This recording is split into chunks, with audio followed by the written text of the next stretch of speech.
Can you hear me? Can you hear me?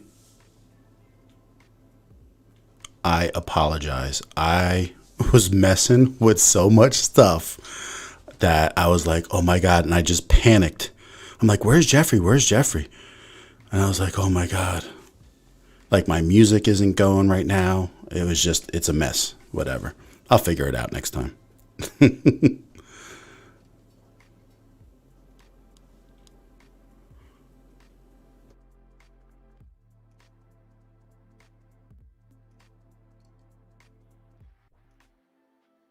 Good, Sammy. Because you can't hear my music, can you? Because there's nothing going on today. I think I screwed it up.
How's everybody doing?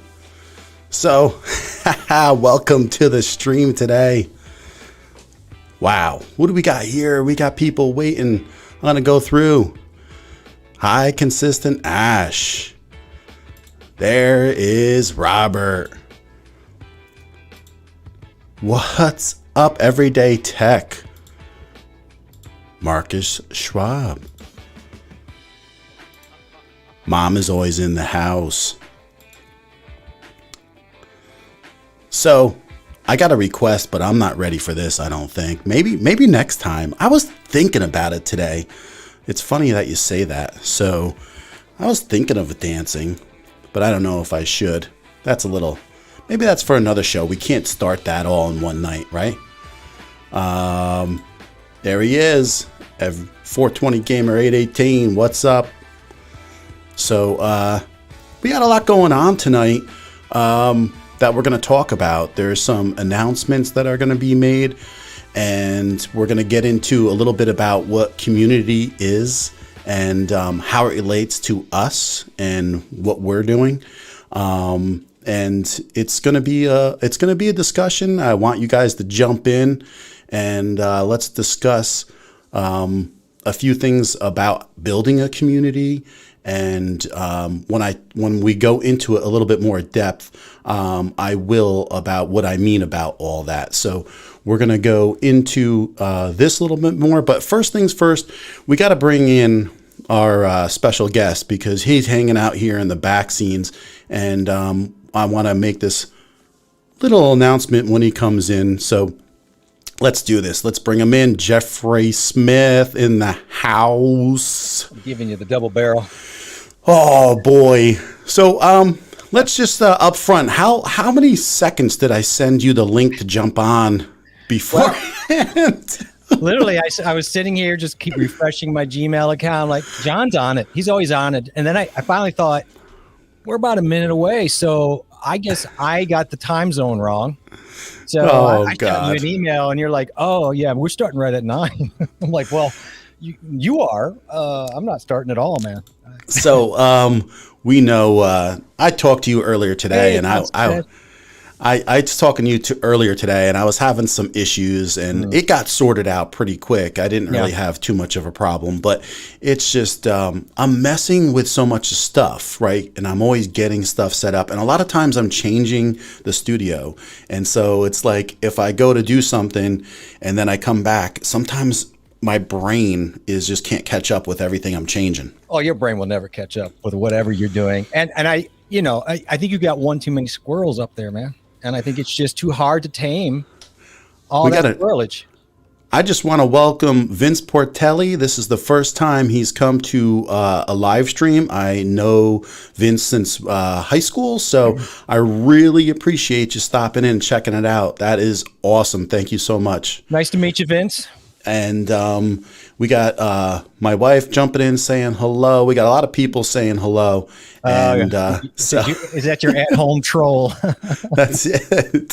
So the struggle is real, right, people? So that is the truth. Like when you jump in and you're changing a lot of stuff, and especially since I'm still trying to build out things, Jeffrey can probably relate. You're trying to build it. And really, I was doing a lot of stuff because I wanted to, if there was any questions tonight and like going forward, I wanted to have this view for the people, Why? Which is because I want to be able to show them everything and answer and be able to show them exactly how things are, kind of like, how things are set up.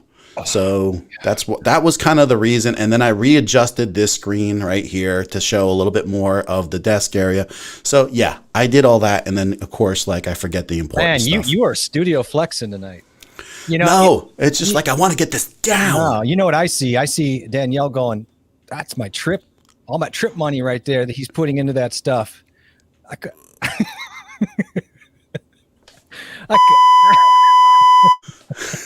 That's all I got to say. She was going to go to Milan, and now she can't. Wow. Damn. Wow. I don't know. She might hate Milan, so I don't know. She might hate wine. I don't know. We ate there last month. You did not. At Milan's. Oh. Jimmy John's. I hate Jimmy John's. So tonight we're going to make a little announcement because we really haven't told any of these people about what's going on with you and I. And tonight's kind of official that we're breaking up. And I was starting to wonder if we had a Brad to leave. Right, you're way too thin for me, and just.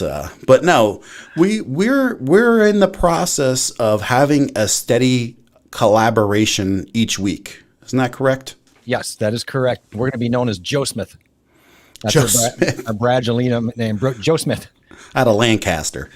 But but it's just we're in the process of having one day a week that I'll be streaming on my channel, and Jeffrey's gonna have one day a week he'll be streaming on his channel. Yeah. And we're gonna keep on accentuating the tech talk and a lot of other discussions, right? Yeah, I will cover everything. That's the thing. It's not going to be just tech, but reasons for using that tech, some of the barriers to that, and part of that, like tonight, we're talking about community, which isn't directly related to tech, but it's certainly related to how we want to use it to reach our future selves. So yeah. Well, that's what's great is we can choose to do whatever we want, right? So at this point, I think it's always good to have a topic that we kind of accentuate on that topic for a while, or if it's pushes us to go longer with that topic, we can. But then also, if we do have any tech talk that someone wants to come in after we address this and ask some questions, then we can do that too. And that's the fun of it. And then, you know what? If we're just having too much fun about something else, then that's what it is. Stick with the fun too. I don't know. Get on the roller coaster. And how far am I going to be behind tonight on the? Sammy, I am using the NT1. That is correct. So that is the truth. And, Sammy, what am I using? He wants to know whether or not you're going to be doing any drum tech. Well, what do you want to know? What kind of technology do you need to know about the drums? You go bam, bam on them. You just go boom, boom, bam, bam. I can do I can show you use the drumsticks as chopsticks. No, you cannot. That's what it's going to take. And we can talk any tech, of course, but we want to make sure that and we're here to. Someone's saying "Night Night" to Daddy. Yeah, you got to put that up there too, right? He's a special guy right there, my son.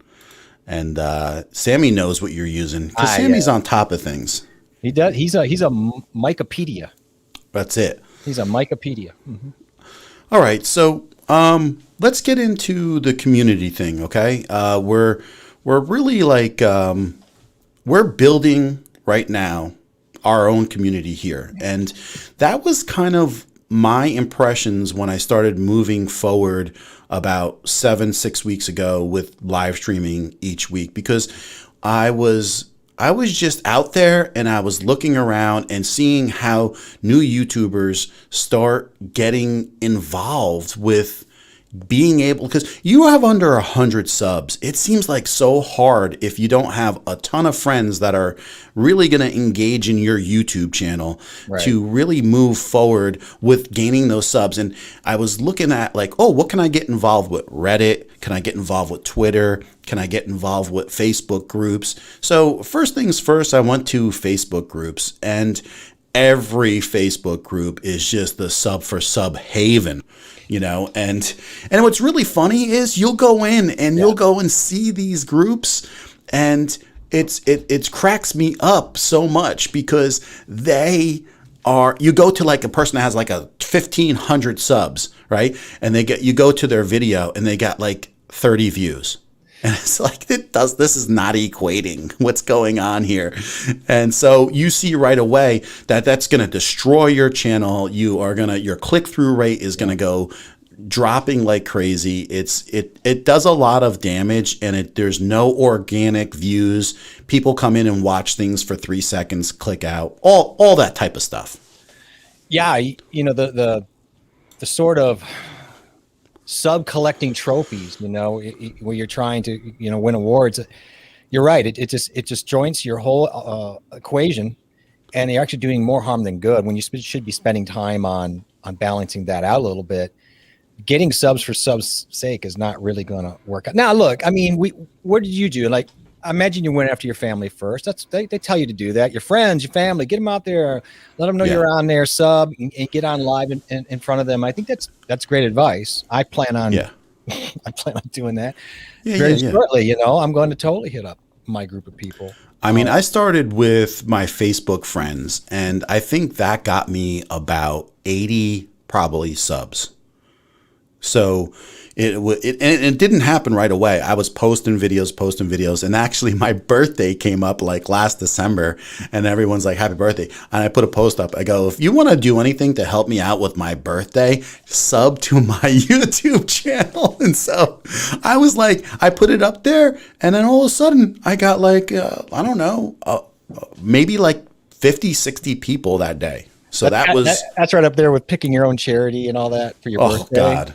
And I appreciate it though. Those people came out of the woodwork, and people like we saw my friend Vince jump on here, and they're saying hello. And if they spend a little bit of time, I'm really happy with that. But like Consistent Ash says right here, is that my friends are my subs, when you have some really great subs, they become also your friends, because they're involved with your Facebook group. So it's important. Ultimately, if you're cultivating your online community correctly, they should feel like your friend. They should feel a connection to your space and to you on a bit of a personal level, but specifically to your value, whatever that is, whether it's a product or whatever. Happy birthday subs. I'm just saying. That meant something totally different last year. Yeah, you were just starting out. Was that probably right? No, it was like lunch. You want to go to happy birthday subs? Where are we going? Oh, that's like a lunch. Like, okay, I see it. Nowadays, it's not something like different. That. It's what the kids are calling it now. I think in the chat over here, my whole family's saying hi to each other in the chat. Are they doing it? Isn't it funny? Yeah. Like everybody went to a family reunion, but you're over by yourself talking to the kids. And they're over there talking to the adults. Right. No one said hi to me today, and they just all saying hi to each other in the chat. Is John doing okay? It's kind of weird. Does he need some cake? Right. Does he need therapy? But so Roy, right, he made a good point. We should just have a happy birthday every day and get like 60 subs like that, So I could have would. So I think I was talking to you today, and we were talking. I said Roberto Blake had a question that came up, and if you know who Roberto Blake is, he's a great guy to sub to. He has a lot of information about how to address your channel, grow your channel, and he was saying, what would you rather have would you rather have 1 million subs or 100,000 email, to run your list? And I see both reasons, and I knew exactly what the answer he was looking for, right? He was looking for the 100,000 emails. And of course, I went against the grain, and I put a post up there stating that I don't really believe that, because I will fight for those emails tooth and nail if you can properly do that with 1 million subs. And it all depends how organic those subs are, because if you have organic subs, you gotta have 10% of those people that are true to you. And so I don't think that would be incredibly hard. It would be hard, but not incredibly hard to get that. But you had a different opinion. You said it was hard. It is hard. People are protective of their emails, and I think there's kind of a friction line with what people will give up.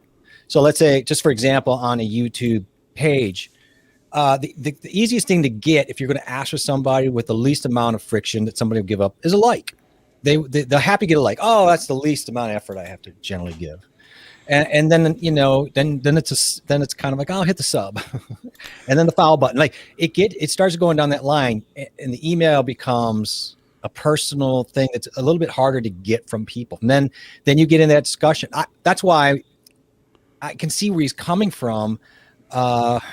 It's harder to get. I would say it's harder to get the 100,000 emails than it is good ones than it is to get 1 million even good subs. If you're comparing them, and that's the discussion point here, right? Right. I totally understand his point. When you have 100,000 organic emails, right? Also, those are people that will most likely. But what kind of emails? What kind of subs? This can go on, as you can see. So yeah, but I would say this. It also and what you're using it for. If you are not in the business of running a campaign and funneling down from your YouTube acquisition into utilizing an email campaign, especially one that's dripping and for the right reasons, I mean, that's a whole nother animal, right? Right. So to properly run a dripping marketing campaign after emails that you've gotten, oh my God, there's been numbers on it. If you have 1,000 diehard people, you generally can make a pretty good living on your product. So it really just depends. You got 10,000. If they are really strong, I bet you don't even probably have to work on so many videos if you have that going on. I say you have to do a lot less work with the email and then you would to YouTube to get the same. Yeah, because they're emotionally most likely tied to you already. They understand where you're coming from. Sure. But the whole discussion why I brought this up kind of ties into starting your, what I was looking for as far as when I started jumping into these groups. Yeah. And then what ended up happening was everything I didn't think would happen. So what I started doing next was finding new YouTubers in my niche kind of and outside. And I was just like going in and just leaving comments all the time of different people, especially people that were good. You know what I mean? Like I liked them for real. And so I would sub to them and just like, I like this and give them compliments and one of them was the guy who stopped in Mint Green last week or the week before, right? Yep. AKA Blue Yeti. So I think I'm not sure yet still, but I'm sure. So anyway, and so then I found out by doing a lot of this legwork, which is hard work and time consuming, and also getting into people's streams that started streaming, supporting them and stuff like that. It really drove me to really picking up the pace a little bit with the subscribership, because they saw me supporting and then all of a sudden they would subscribe to me and they watch my things and make comments on my stuff. And so it's hard work, but I just started doing stuff like that and it kind of like worked out for the best. And then I started live streaming. And then when I started live streaming, that really brought in a lot of support altogether. Marcus is hitting something, again, outside of that. And this gets back to my argument for people to always have another hub outside of these platforms too, like your own website, with your own landing pages. I'm an adamant promoter of that. For business, I agree with you 100%. Right. I mean, yeah, I mean, if you're not going to use it for anything and use it to portal out anything, then maybe not. But the emails end up being gold. They sit in wherever, it could be MailerLite, MailChimp, wherever you're going, using it. Those are the conversion rates on mail, just so high, And I mean, he's right here. Absolutely. And I'm not trying to dismiss, but like, say, I think at the point of when I get monetized, I may go at that point and set up a website, or make sure that somehow they're funneled in different areas to make sure that I can keep in touch with the people that I've put together. Because that's where the downfall comes, is that these platforms have full control of where all this could end up. And at that point, then where does that leave you? So having an email list like you suggest and a website, that is where they can connect and find you no matter what. Yeah, the problem with his question, which we all know, is to get engagement, which is brilliant. That's why people ask these questions. That's why they do these polls. It's the reason they do it. Right. It's so without nuance, because there's just so many. What are we talking about? Like you said, are they organic? How are they acquired? What are you using them for? What are what is your product? And so it really becomes very difficult. I just think the hardest thing to gather is emails. So if they truly are equivalent on the organic, true base as the subs, I say the subs are going to be a lot less worth, have less worth than emails. That's my take. So this is Roy's perspective, and he says, so true, I prefer the engagement of YouTube to email. I am not currently selling anything. And that could absolutely change in a year. Well, again, he's answering these with the question, what is your purpose and what's your end game? And he's clearly not in the position right now where he cares about engaging in email, because that is an effort. And it is, once you have it set up for a specific thing, it can be very valuable. And there's nothing better than having, let's just say, for example, I run a drum online lessons website with somebody. So I've got that. He's got stuff he sends out, he sells lessons, and then we drip smartly for 7 weeks things over time. And not all of that is selling. A lot of that is giving away information. As you know, that's how you would want to do it. Give value. Right. Give value. Yep. And then soft show an option that they might want, but you don't, hit hard, right? That it's indoctrination is what it is. Yeah, and, absolutely. That indoctrination takes time. It takes effort.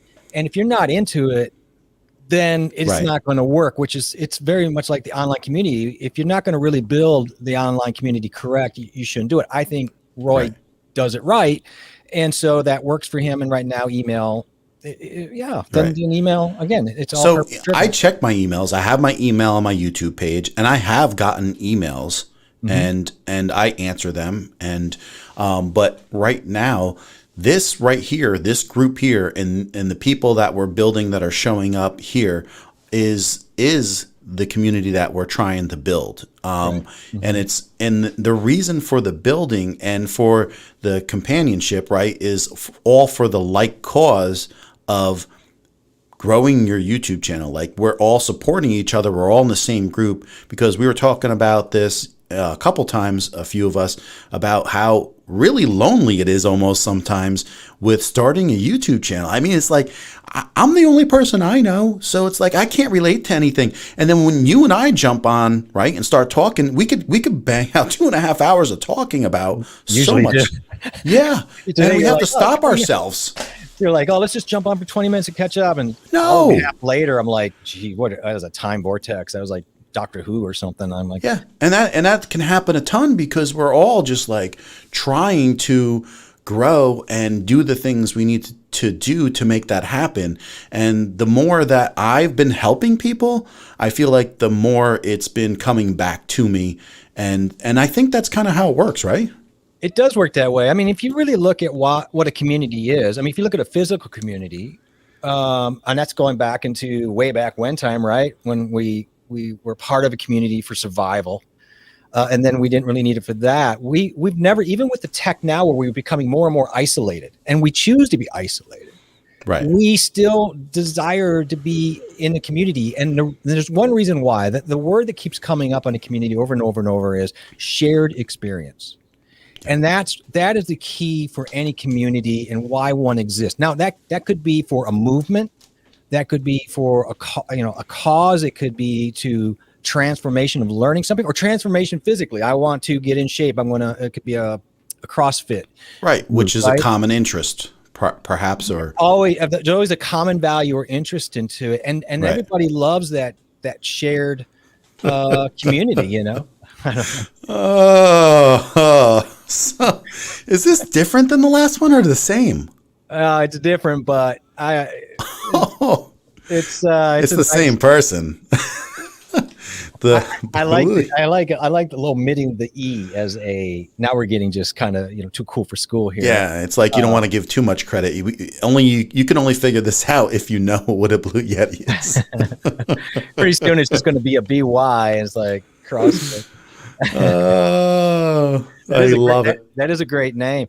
That's funny. Yeah, whether it's a product or anything, when you're building, I mean, like I said, the physical spaces is no different. So if you went to a meeting room in a room, and I've seen a lot of this reading over the time. We're talking about we got talking about shared experience, but we talked about people feeling safe, right? People coming. You were talking about coming out with something, teaching somebody something. Right. They're not going to stay in that room. I always use you got to be careful. So, for example, if we have a physical meeting room where we have it could be about checkers, and somebody shows up that's never played checkers, but they're really interested in checkers, and everybody's sitting around and they're so good at it, and they're making, kind of making eyes at the guy who doesn't know checkers. I'm going to go in the corner room, and eventually I'm going to leave. I'm not going to have anything good to say about this group in this community.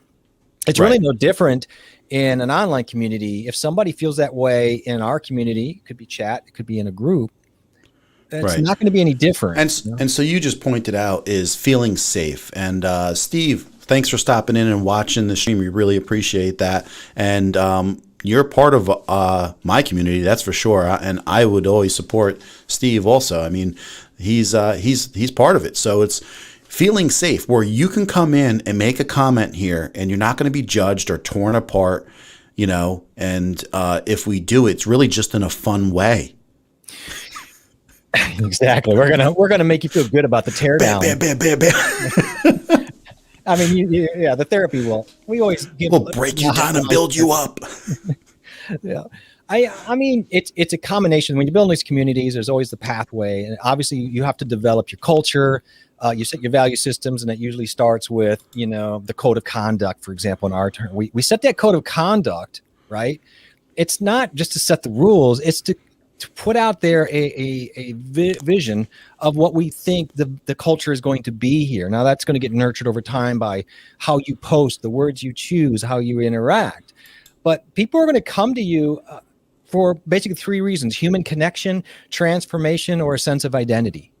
Okay, so you could pick all three of those, I suppose. Man, that's deep. Well, it's true though. No, right? I'm just kidding. I'm just kidding. I mean, come on, the shallow end is deep for you. So, it's God, you lost me when you said those important words. But they are big. Somebody get thesaurus.com up. Oh my God. Send him a link. Your wife should be here to help you. Hold your hand. But I'm right. I'll give you an example. No, I know you're right. I'm judging you about answering your emails. Yeah. So apparently, I judge. Email's not my friend today. No, he didn't even send me one today. I'm sorry, man. I'm like a minute out, and I'm like, I have no human connection, no transformations happening. Dude, I was panicking. You know how you say I look smooth sometimes? I'm like, I didn't even send them an email. And I'm like sitting in the studio waiting for you. I want to ask chat something though. I'll come back to the human connection, but okay, go ahead. What? Has anybody else had this issue? You've spent all day just kind of, you got a thing tonight. So you get things in order, blah, blah, blah. And you always make that bad decision of moving your camera 1 inch. And when you move it 1 inch, what happens? You got to do the thing and then bend it down or up. And I don't care how little or more, it ends up going too far. I did that today. Half an hour just doing this for one like nanosecond, just it's driving me crazy. I did it today. I had to like put it even with the shelf in the back. See it right here? Like how it's even. Yeah. I had to be like really even with that shelf, and then I had to go and make it like perfect, and then I wanted to make sure it's even on both sides, and then I zoomed in a little bit. It's never ending, bro. Are you old enough to remember The Odd Couple? The show, The Odd absolutely. Couple? You're a Felix. You're a Oscar. No, wait, you'd be Felix. You're the finicky, fastidious, uptight guy. I'm uptight. No, he's really well. No, OCD maybe a little bit. You know, everything's got to be straight lines. Come on. I don't know. Look at how balanced. Look at how balanced you look. I'm just like Oscar. Really? No, I don't know. I'm somewhere in between. Let's get your wife online. Let's have her step in and say what she. Yeah. She'll send out what she thinks you are in a minute. We tried to be serious, and then this Blue Yeti guy comes in and ruins everything. Well, this is the problem. Like, this is why you can't have chat. Chat ruins everything. These jokers in the chat. So, but seriously, well, what do you think you are? Like, if you were to take these core reasons, I'm asking. Can you say the core reasons again? Human connection. Right. I'm there for human connection. I'm there for transformation. Now that could be physical, mental, spiritual, learning. Okay. Acquisition of information, and then a sense of identity. Yeah. And listen, here's the thing where all of us come together. We're all striving to build our channel. We're all striving to meet people and have a similar, experiences. And so we're kind of all going through this at the same time. And that really makes bonds. So we can just bond. And that's the shared experience. That is the shared experience. The shared experiences are what builds bonds. And we all feel then a part of something when we have a bond through a shared experience. And then through comments in here and people emailing and us just talking, right? And we build our community. We were really, really tight with these people where we might talk each day to some people. And I was talking to you about this, is that we, other people will come in and contribute outside of your particular pain point, And so if someone's having trouble with this, a lot of people come in and offer help. And that is part of the give and take, where if you see something's going on and you can help out in the chat, or you can give some help with somebody with the tech side, which, I'm just saying, because that's what, we're good at. And I think that's a lot of what pains a lot of people, and we can help with that. And that's, part of building is helping. I have 2 points. My first point, though a little off track, is why is it when you zoom in, I look so blurry and you look so sharp? Is it because I'm already zoomed in on my lens, and then you double zoom it up into a double? No, it could be either your lighting. My lighting's fine. I have the same lights you have, man. Come on. Yeah, I don't know. I think it's my lens. No, it's not. It's not zooming in. See, now I'm clear. So I don't have my focus is not focusing in like it should. That's me. It's me. I just wanted. Anyway, this is... John, you have always, when you and I talk, you always make it a point of saying, I take that back. In your lives, and I think I saw you with Consistent Ash last night? Yeah. I saw the replay on that, which I thought was really, really good. Thank you. And she was great. She was great. Yeah, she's very good. And I remember you guys hit on a topic. If I'm correct, let me know. But I'll let you know.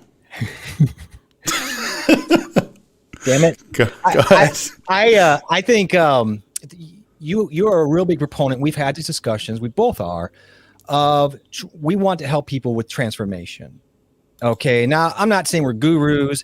When I say that, I'm just saying we really care that the people on the other side are learning something from what we're doing. And even better is you are beyond the one-to-one.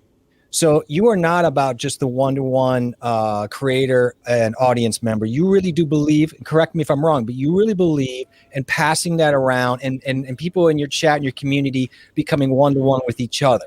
Right. Like you are a proponent of this, if I'm not correct. So I was looking at everybody who started out, and it almost seems like a lot of people, and I understand this, don't get me wrong. I know how everybody compares their channel to someone else's channel or something like that, right? Yeah. And like Steve here says, communities are made of different people like family members, but community members tend to share a common purpose. Absolutely. And so we have these common purposes here. But what I believe in is I was looking at how people were operating, and they didn't want to. It almost is like if you were in the same kind of YouTube channel, you would avoid people in the same group. Yeah. And if, they didn't want to collaborate together either. And I was just like, I was totally against that. And if I'm your sub, I don't want to be Jeffrey. Jeffrey's going to take my subs, and John's going to take my subs. If it's this, it's like if we're doing a show together, and I would hope, okay, that people would sub to both people. I watch Dee Nimmin and Daniel Battelle talk all the time, and I only started watching them about a month ago. If you don't know who they are, you should know, okay? But I sub to both of them because they're just super knowledgeable people, and I just bonded. I liked both of them. And so I did that. But getting back to my point is like I was just noting people avoiding that, and then I was like, I'm going to turn that around and I'm going to embrace that. And I'm going to reach out to Consistent Atch. I'm going to reach out to you. I reached out to a couple people that I felt had common values into what I felt, that I knew that they were striving to make good efforts. And I said, these are the people I want to collaborate with. And then I was lucky enough to have Robert from Never Call Me Again reach out to me to do something. And then it keeps on going around. And then Ash had me on a stream last night. So I was, and benefits were occurring all this way because I've had people ask me certain questions. And I'm sure that people who were my subs first, who are subbing to maybe Ash or Jeff, they have an answer that I can't answer. Or they might go to you guys and answer it too. And that's what we're all here for. That's what a community is. Not one person. It's everybody. Well, it doesn't cost you anything to sub to more than one person, first of all. And the other thing is, if you really look at, to the greater point, it isn't just virtuosity why you really should do this. There's another thing that is, okay, look, there's a community of people that we are helping because maybe they need help. Okay. So they're starting up. Everybody's kind of starting up because that's kind of who we're attaching our kind of our group to, we're attacking, right? Your mic. Yep. Okay. So I'm getting to a bigger point here that there's beyond accountability. Okay. So if you online lessons, people buy online lessons all the time. I don't care if it's $4.99 or $499. The agreed upon rate of completion of these courses is no more than 20%. And they say as low as 4%. Think about that. Yeah. People aren't even holding it. But when they are involved in courses where there are other people along for the ride, the much higher completion rate. Okay. Right. Common interest, pulling together. Yeah. There's a little bit of energy. There's also a little bit of wanting to just, okay, he's doing it, I can do it. There's all this energy that's being passed back and forth about moving forward. Some of it, I suppose, could be like, I don't want to fail because other persons do. Whatever the reason is, when they cross the finish line, it's really good. Lita's a great example. They were probably, if we were all doing this in an isolated vacuum, right, for those 30 days, and we weren't really I think most of us would have dropped out. Right. Tell people what Lita is so they know, because when we say it. I apologize. You're right. So it was a 30-day in April. Lita is live every day. In April. Live streaming every day in April. Right. And it's a wonderful course that Live Streaming Pros puts on, right? Live Streaming Pros. And Lurie and a group. And it's just, you go live every day. And it is a grind. To go, you wouldn't think it would, to do a 2 to 5, 15-minute video every day, right? But it is. And you're supporting other people. When you start to realize how much effort it takes to support people as a community, I think you can appreciate every person in your community that is giving you something. So that, I think, is a good experience. But to the point, we all basically tethered up to each other and helped each other cross the finish line in one way or the other. And I just don't think I think the attrition rate would have been out. I think we would have been easy at 20% or under would have finished. Oh, absolutely. And it was darn near 100%, in that situation, right, and in the situation we are with all of us, it is supporting each other, because if that doesn't happen, then there isn't that community. And in Lita, or wherever it is, it's about doing it, and not everybody's going to do it, and it's Right. usually the top 25% at most that are the ones. A guy like Marcus is a perfect example, where he was supporting beyond expectations of anyone. Marcus became known as the avatar for what it would be to have the most special supporter in your community. Right. Like he's that guy. Like if I could have someone like Marcus in my group, I'd take 100 him over 10,000 other types of people, Right. because his power would be that powerful, right? Yeah. So you'd prefer that. I don't know. So Yeah. And- he and brings so- he brings people together, because Yeah. he is filling, he's filling a lot of what can fail a leader, or what can fail a community, is support. And if that support isn't there, then he's the guy who's carrying everyone on his shoulders. Well, and that little microcosm, that little bubble of a group, Right. I found people like you and others who were people I thought could pull me. All right, could help pull me in at times when I felt I need to be pulled. It could be anything from an example to a conversation to a suggestion, whatever, right? And then there were people I would see that I could tell needed some pushing. They were just thirsty for somebody to help give them some support. And we all had somebody who said, I was thinking about walking away until you threw me a lifeline here. And if you look in your chat, and if you look around at us as the communities that we want to build, we want in that community, in a perfect world, we'd like it to be structured so that everybody felt like it's a bond, and they were all a part of what it would take for them to keep moving further. They're not somebody in the corner of a room at a meeting feeling like, I just want to get out of this room. Right. I don't belong Right. here. And anyone could feel like that at any given time too. I mean, that just happens because, like you were just saying, that whole thing was a roller coaster. There were days where, Oh my goodness. I didn't think I was going to make it. No, I think everybody had a point where it's like, oh, there's no way to do this. But you were great for 4, 5, 7 days. Then it settled in, and then we're like, oh boy, this is a long haul. Halfway through, everybody's like, I don't think so. I don't think. And it's the same thing with having a YouTube channel. I mean, it is the same exact high when things really go well. Yeah. And you're really excited and trying to figure out how it all pieces together, right? So you can keep that whole thing rolling, because there's a little bit of a science to it, a little bit of luck to it, and it all kind of pieces together.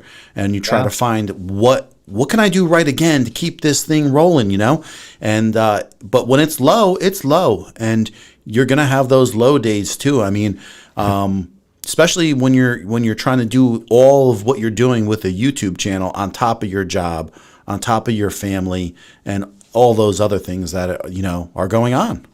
Yeah, I mean, I can't speak. Anybody who has not been a part of that program, I would do it at least once. I think it's dog years of a year in streaming, and that is so compressed into that month. And everything John just said is correct, in that you run that intense roller coaster of, is it my content? First of all, what am I basing my success on daily? Because now it's daily, not weekly. And, Right. and is it the likes? Is it the comments? Is it whatever? And then you're trying to figure it out. What is important to you? Is it just the content? I don't care. You're going through all these different cultivations of yourself about how you feel about the success or failure of what's happening. I had days too where I'm like, why am I down? Why am I worried that I'm down likes on this particular video? This is not what this is about. So it really gets you to think about those traps for when you get out there into the real world. Because you're right. These are all things that you run into in YouTube, up and down, sideways, and other. Yeah. Well, just like anything else, right? No matter what it is, there are going to be people that things will be easy for them, part of it, and then there'll be things that are super difficult. A lot of people may be great at having a YouTube channel, and they know how to edit, and they know how to video themselves and set up a scene and put a story together, but they can't live stream. They can't sit here in front of somebody and then be comfortable with it and with people watching. And it's going to be the opposite for some other people. So it's kind of like a balance to be able to do everything, and you'll never be great at everything. It's always a work in progress. And unless you have somebody that you can go back to and, like, hey, can you take a look at this? Can you take a look at that? And people really support you that are in your community. Like, I know, like, people say to me, I saw your new video out, and they leave a comment, or they may make a comment that thumbnail looks way better than you had a couple weeks. It might be your best one. And his feedback really helps you, hello. And it's Inspirational Connection TV. And I'm Samantha. That's it. Oh, I have to remember everybody's name. I'm terrible at names. It's good. It's good call. It's rough. Well, I love watching her. She's inspirational to me, I tell you.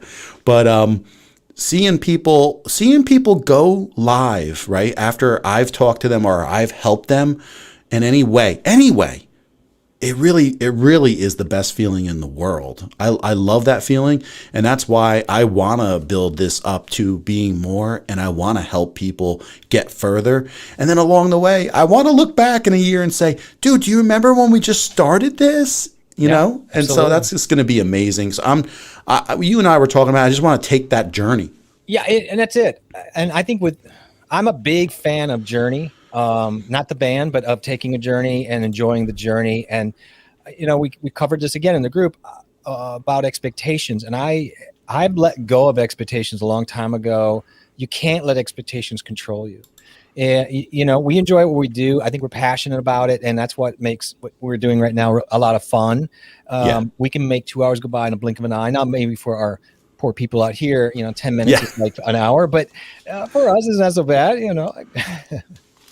Yeah, I mean, it like when we went 2 hours, it was something where we were just rolling, and we just started to. And then, like, a lot of times it's going to be an hour, or even if there's not a lot of questions about much going on, we might be off in 40 minutes. And to be honest with you, an extra half hour of sleep really makes me look fantastic.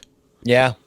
You need it. And I don't think it's just how you look. I think it's just really your attitude. You probably need that extra half hour, to not. It's like the Hulk. Every time you get a half hour, you go back to being the Doctor, right? Who's this guy? Oh, geez. Oh, man. What's up, John Bowman? Thanks for stopping in. John stepping in to scoop up some subs. Yeah, we're actually in discussion with John for coming on the show, possibly next week. Yeah, his people though are being real. Oh rigid, my God, real rigid. Can I have grapes in the office? Can I have cheddar cheese platter? It just goes. It goes on and on. And it's age. He wants 10-year-old aged cheese. No, and he wants Celine Dion on the whole time and in the background, and I just can't do it. I can't. Why aren't you a big fan of that? I didn't say I wasn't. See, this happened one time with Brian Paul. Right. I made one comment about you say Journey, and I like Journey. I think it's better with Steve Perry, but no longer. Yo, look at this guy right here. This is another new face coming in and saying hi, and I really appreciate this. This is actually a coworker of mine, and no, yeah, he's the guy that hangs out with the big electric. I work with the small stuff that can't kill me. He works with the stuff that can kill him. So if you both had superpowers, he'd have to constantly be saving you. With electric power stuff. We save each other in ways, but he's a good dude. Thanks for coming in, Hassan, and saying hi. I appreciate that, bro. No, he'd save you more. But we got I remember getting my first dislike on a video, and I thought to myself, I made it. Right. Man, he's not wrong. It's not wrong. I mean, not only that, but he made it because he laughed at it. Like he took it the right way, which we all have to do, because there's always a guy who's going to do you remember what I said to you today when my video came out, my video that came out today? Yeah. You said oh shoot, there's the exact phrase you used. Oh, give it to me, John. I don't remember. I had 11 likes. I had 10 likes, and already I said there's only like 40 views and I already got 1 dislike. It's like, really? You need to track that back to a VPN through your son's YouTube from your wife's fingers. I'm going to look into who's doing this dislike. I think it's one guy. You think it's the same guy? You got an axe to grind at work named? I don't want to give any information away. I'm still looking into this. You're looking into it? I got Eric Bellardo checking it out. You got... He'll take forever. He's too busy putting on suits and taking shots of himself for his thumbnails. Guy looks dapper though, doesn't he? Jeez. Yeah, he's gonna. You remember Tom Wu back in the 80s when he had that commercials of him with the big boats and everything? Yes. You can be like Tom Wu. Oh my God! Yeah, that. Yeah, back. That's how Eric Late reminds night commercials. Oh, he is Tom Wu. Yeah, not gonna like that. John Pullman says, "Try sleeping a few more hours and see how you look." Right, that's what I'm telling you. John, it's not gonna help, man. You people calling people. Yeah, the whole Celine Dion and green M&Ms in your rider, John. It's not working out. We're gonna have to negotiate a little bit. Yeah. No. Hi, Brian might be on the anonymous viewing thing, but no, I don't like Brian Paul. He's a. Oh. Yeah, he's here. No. It's like you say his name, and all of a sudden he's creeping in. It's like the bat light for Eric. You say his name, he's like, "Whoa, I've got a crime I've got to go to." Right. He just puts on his cape and he flies out the door. Yeah. Rides his VPN right into the driveway. You know. Meanwhile, John still got an Ethernet connected to his phone as he's pulling out of the driveway. You know, he's corded up. John, we're going to talk this weekend, John, and we're going to talk about what I think we can have as a good discussion too. And I'm kind of excited about that. Mm-hmm. It may blend the Blue Yeti guy. Yeah, he's nowhere to be found right now. He's lurking, you know. Hey, by the way, did you get on the team thing when you're doing your investigation, man? Did you find out who was the woman laughing in the video at 1 hour and 48 last week yet? Yes, that was my wife, and she was in the next room at the time, so that's why I thought she was upstairs. But I heard that loud as day in my ears when on playback, and I laughed and laughed. I couldn't believe you didn't hear that, man. It's funny. Yeah. Well, we were talking about community, and that's another good thing is I want to bring up too is John.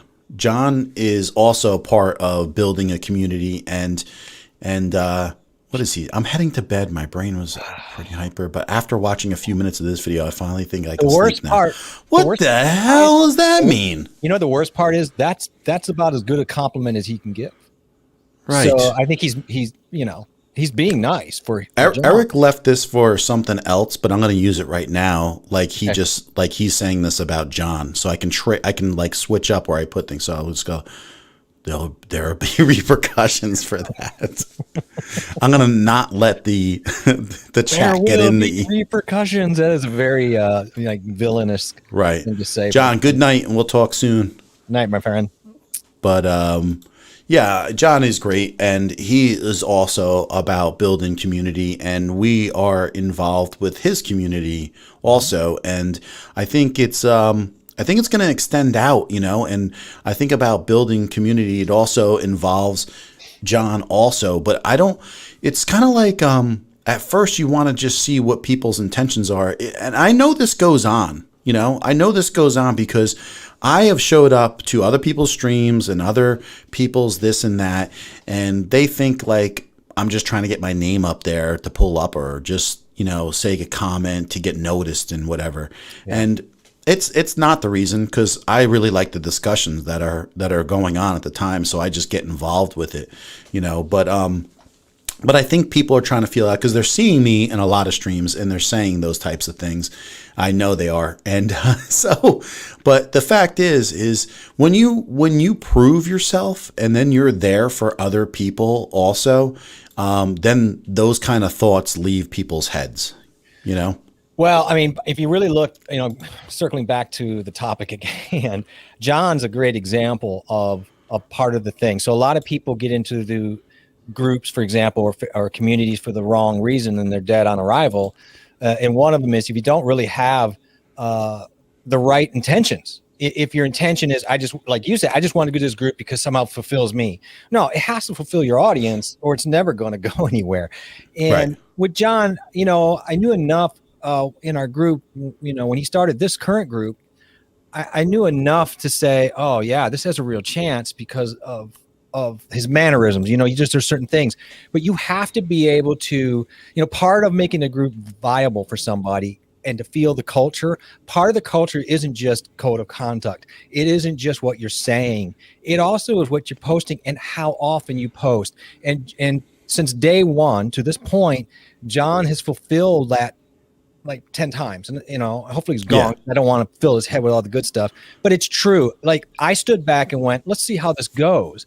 If John is fulfilling this with not just posting, but he's doing it with quality posts to help people, post to show people the way, to encourage them. He's active. And what that does is it all pulls us into the belief that this is a credible entity, and we will support then our energy into that. And so I think it's a great example for people to realize you're going to get what you give on this. And it's not just quality of what you give. It's also going to be the amount.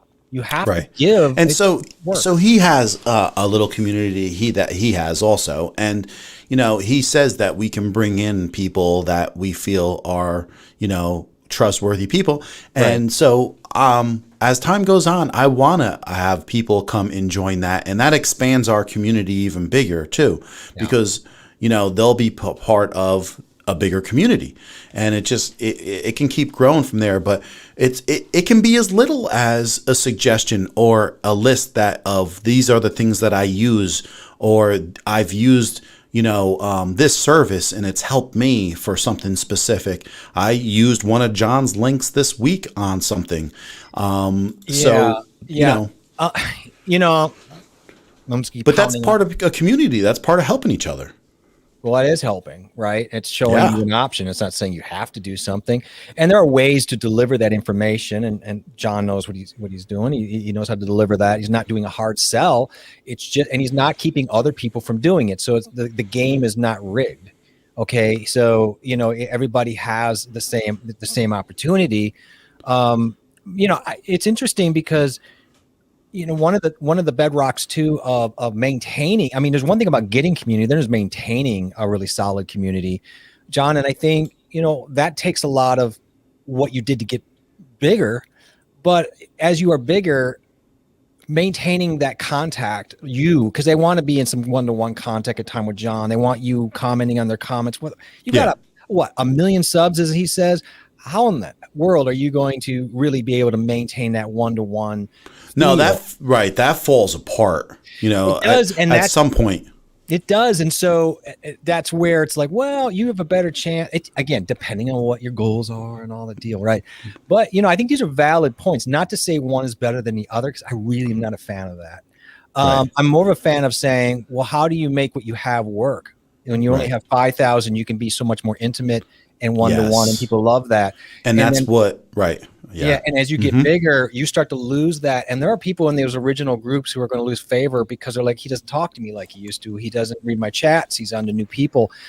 These are relationships. And if you're not going to carry them forward in the same way, you will lose people. And that is the fact. But how do you maintain? But here's the thing, right? And this is what I want to just address these comments really quick. Oh, I'm sorry. Yeah, this is really nice of Eric to say communities helping each other. You both have been instrumental, and vice versa. You know, but we really appreciate that because we do care about people, and Jeff does. I know also he might care more than I do. I think I do care more. I think your Grinch heart is getting bigger. Like getting and you know, that's just not what this one says. You need a little, and you need a little dog. I know you're against little dogs, but you need a little dog so you can have a little sled and a Grinch thing, and you should be right on. Well, I really appreciate. And I want to step back. Eric has been so helpful to our community in ways that I won't even get into, but right back at you. And this is great because, you know, we support each other, and I really appreciate like Samantha coming in and supporting my stream. And he's not that pleasant. And stop that. Yeah, and then she's being too nice. Like you know, I don't get it. You know, but sir, I like Eric, and I don't know about anybody else if they do or not. But you know, I like Eric. Eric is very helpful. So he is. I just listen. I really try to be supportive. I really try to be there for these people. I know another comment is I know Sammy, right? He's been much more active with his live streaming. Yeah. And he's trying to sort things out. I know he's working on intro stuff. He's really putting some stuff together. And, I told him that because he was going to ask me about, he wanted to do like a little interview thing with me. And I was flattered. So I was like, yeah, sure. So just let me know. So I know we're going to reach out. I am going to talk to him about that too. But see, here's the thing. I love it that everyone's really trying to get things sorted out and they're working on this stuff. And we're all here to help out, so it's like if there are some tech questions that I can help or Jeffrey can help or audio or just even support, we are here to help. I agree. And part of that too is that the people that are in the chat, I don't want to say correct, but giving us information. I mean, I'm here to learn too. So the truth of it is the biggest learning I do is in this forum. And we gleaned a lot. We talked after last week about a lot of the information that was thrown. It was just very helpful. Oh, geez. All right. So I see Heather all the time, and I know she loves to stream, and she's pretty good at it. And I love that this is the first time that she's actually stopped in to say hi. Oh, it's nice to see her. It's nice to see her on here. It's nice to say hi. Thank you so much for stopping in and listening to this bull. Yeah, oh, that's the wrong button. That's probably this. You failed at the. I failed. Failed at a button. I failed at a big, huge button too, dude. Literally, it's huge. It's a 2x2 button that literally just trolled you. Oh, you spent all that money, and look you at this. couldn't figure out how to use a bleep button. I can't even show you because I don't even have it set up right. See what a waste all this is. So embarrassed that we couldn't. It's huge. I can't even push it's the yellow button. That's why they make the things so you put it on there and you know what you're hitting. So you're color coordinated on top of it and you still couldn't find the bleep button. Because I tried to do a no look, bro. I was like a basketball player. No, you are not good enough to be pulling those tricks. Not yet. No, you just pulled a hammy on TV, on YouTube right now. You just pulled yourself. Yeah, don't do that. But yeah, I mean, so I think that each week we're just going to keep on forging forward. And matter of if no one shows up here or as many people show up, we're just going to try to do the best we can to either stick to a topic for a while. And we didn't even scratch the surface. We thought we were going to talk about Facebook groups. Yeah, I think that's a problem. Do you want to talk about them? Oh, we can dip into them if you want. I bet you it's like an hour already, bro. It is. We're hour 5, so we pretty much got an attrition rate. I mean, I think it's great to talk about the general sense of a community, and we hit some points. I feel pretty good about what we hit, but yeah, I mean, we could talk about Facebook a little bit. John told me to. Do you want to talk about it a little bit quick? Yeah, do it. Shoot it out there. What's your opinion on it? Okay. So Facebook groups are really great. When it comes down to certain types of things, that's not a button, by the way. So I hit that button in the shower, but so. Oh, your wife just died a little time. No, she's gonna be like, oh, I heard that joke again. I've heard for 20 years, but so Facebook groups, right? They can be really useful if you're using them in a certain way. But here's the thing: say you personally start a Facebook group, okay, and say it's very, very business oriented. And Facebook has really incredible control of what goes out, what comes in. It's not organic. And they don't have the same algorithms does YouTube stuff versus in the search of Google. Okay. So you can, if you're just going to focus on Facebook for one aspect, you can kind of pigeonhole yourself. But this is where I think it's great, okay? You can go into these pre-made groups, okay? And I was talking to you today that I have like a group for just my neighborhood, which is like, say, a radius of a mile or so, right? Then I have a town group also, which is, much bigger. I live in a town, maybe there's, 50,000 people. So Then you have that group, and then you have a county group, okay? And you can go to each one of these groups and you could put yourself out there. Now, the thing is, what I'm saying is these, like, you can go, like, I just moved to this area. I was like, okay, who do I find that's a dentist, or who do I find my tax guy? Who is everybody asking? And you put it in there, you do a search, and there's a whole list, and 30 people recommend the same person. People do this all the time. So I figure at this point, these groups, and I stream to one of them locally, that you can really put yourself out there and get a good response. So I just did one quick stream for 5 minutes, and I had about 7 likes, a few comments, and a couple people friended me on Facebook. And so that were part of the community, you know? And so at that point, say it was really push that issue where I'm a streamer and I'm here to set up stream studios, or I'm a lawn care guy in your community, or I'm a mechanic in your community.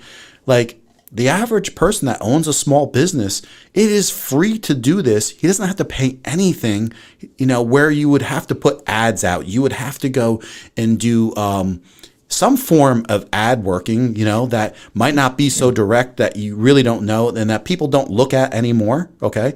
And you're out there and they see your face and they can leave you messages.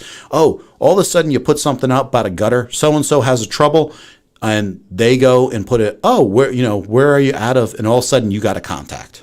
I mean, it happens pretty fast. I just had this vision of, I know it's a lot of information, but no, I just had this vision of you at every branch of your government, from your local to your town to your county, and you walking up and doing John right through the window. I got a picture of myself in the post office. $100,000 reward too, by the way. Dealing with John at the window. All this is true. The local group stuff are great. Thank you. Nice to see you. Thanks for stopping in. Yep. Thanks. Yes. I think they're great.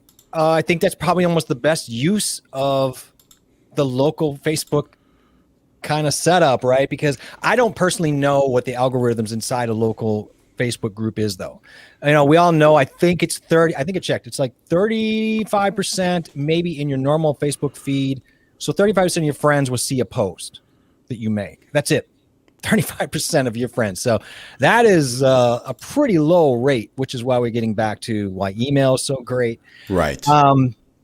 Now you can boost that with payment, which is what this is all about. It's pay to play. Okay. Yep. That's what this whole thing's about. And Facebook. So tell someone that has no clue. We're saying this really fast, but okay, let's do it. Tell slow. them what Boost. Yeah. Tell them what Boost is. Okay. Well, first of all, if you don't know, which most of you probably do that are here. Yeah. If you have 100 friends, only 35 are seeing your post at max. It's the numbers are probably less than that. Any normal post, that's a organic post. That's what they see. So we all know that our friends are not seeing all of our stuff, and we're not seeing all of our friends, and that's about the rate. And then you can boost that post, of course, by paying. So you can pay to boost it for a couple bucks for a period of time. It could be a full-on Facebook ad, or it could be just what they call now boost, which is just a way of saying, hey, if you want to reach more people and your friends, right, you could boost it up. Or if you're going to go that route, why don't you just reach into the Facebook ad part of your stuff and get intimate with how to run ads, and start paying and getting into the ad campaigns and reaching out into a bigger audience beyond your own friends list. So then that's it. So then you can create. So they want you to get in and look. 80% of the U.S. marketers use Facebook ads. That's and the thing is, the ads are really cheap. I mean, they are cheap. It doesn't cost a lot, but if you took the millions of people that are paying that little bit, it's a huge sum of money. Because just think of how many people have Facebook. You know what I'm saying? So it doesn't cost Facebook for you to put an ad out. You know, it's not like they're printing paper. So, right. Everything you do on a small value, right? It's insanity, the amount of money. And look, it got really started growing big when they went public. So, they had shareholders to answer to. Absolutely. And really right now, I think over 70% of the people in the U.S. surveyed are saying that we use Facebook now for discovery for products, which I found interesting. I didn't think that would be the case, but if you believe the surveys, that's where we're at. So it's a huge marketplace right now for those kinds of things. But Right. So where does that leave us? You know what I mean? So that's the whole discussion is you got to be careful about how you're putting yourself out there. And well, but it gets back to your group. You have a local group that's great. We're not really. I don't know what the algorithm inside that group is because I don't know that 100% of the people are seeing those posts or not. But let's just say maybe they are, they aren't. But But you can test it. You can go and it's worth going in there and testing that market. But that's it's a little bit different. But we did see some algorithm things go on in our group over the 30 days in Lita. Yeah. There were some obvious things going on with the way the posts were being seen and who we were seeing. I do believe inside Facebook, large Facebook groups, I believe if we looked, we would find that there are definitely, what, you just got shorter. Yes. We would definitely find that not everybody is seeing all the posts. So if that's happening and you're having to boost inside your own thing, you have to be aware of that. It may not cost a lot, but all people in groups see all the posts. Okay. Are they finding them all in the same way though? I guess that's my thing, because when I would look for stuff, I was finding constant weirdness in my feed in those groups. And there is an algorithm, that's a fact. And so if you get bumped up with more questions or more likes, then does that put your post further down? Maybe not disappeared, but further down. I think the difference here, and where maybe Eric's talking about too, is we get notifications from every single person. So I believe in the group. So if somebody we don't even follow maybe puts one out, I suppose we would say, I don't know, unless we have to hit the follow button on them. I don't know. I think it gets a little bit trickier than that. I don't think it's so easy as saying everybody sees the post. I don't believe that. Not from what I experienced. They may say that, but there's something going on in there. But maybe it's just the luck of the draw and the way my news feed is cashing out. Yeah, who knows? Yeah, I think it's ever evolving also. I think it's totally changing. And I think that, AI are set up to make the most money for Facebook and YouTube under certain conditions, so Facebook groups are great. They're people who chose to join up like an email list. And if you have the right campaign to use that group, either to funnel them, continue down the funnel chain, or to use that, now you can monetize them as members. Membership's a little easier than you used to, which was always a pain. Then, you really have like an email group. You've got a really good solid group of people that you can use to drip off and to really, get high conversion rates. And then I think that, also you have to see what your topic is that you're talking about. What is your target audience? Okay. So you can go into analytics, right? So if you're, say, from YouTube, so you got a bunch of videos up and you can see what is your target age group in the analytics. Then you go from there and you see what that is. And then you have to decide, like, as a secondary social platform, what fits that agenda best. Yeah. And then one thing we're leaving out is the amount of time it takes to maintain a group. So if you're a content creator, do you have the time to really maintain also a Facebook group correctly? That's a lot of effort. So Eric says multiple layers of the machine learning models and rankings built to predict which posts will be most valuable and meaningful in an individual over a long term. And that's quoted. So it sounds like an algorithm that's ranking. Right. So, and I'm not saying that starting a group is the answer. Okay. I'm saying that being part of groups could be a good way for you, depending on what you're trying to do. Increase sales, make connections. It really depends, but those things are out there. Being a part of the right group is everything. I really think that, and my experience, at least I'm going on that, and whatever it is, but being a part of the right group of the right people where you're bonding and you are networking and you are getting energy and giving energy, because it only works if you are also giving something. Because that, and you may fail at that, but you have to give something too. I don't care what it is. It could be just energy, but if there's give and take and there's mutual appreciation, mutual benefit, and bonding, then you're going to benefit from that group. But if it's just sitting there doing nothing, then no, it's not really. It's got to be. You got to spend your time wisely. And if you are going to, and you're right, I kind of dipped into starting a group as opposed to just being in the right group. So I got sidetracked. But I totally agree with you. Being in the right group can be everything. Starting a group might be, unless you're really prepared for it, like John, I think it's a lot of work. So I think like in this situation where and we discussed this a little bit earlier too, right? Where if someone's new, right? Because say if you go to buy a car or you go to buy a house, right? A lot of people always say, this guy's been in the business for 20 years, or I don't want to go with that person because they're new. But there's some truth in small extents both ways.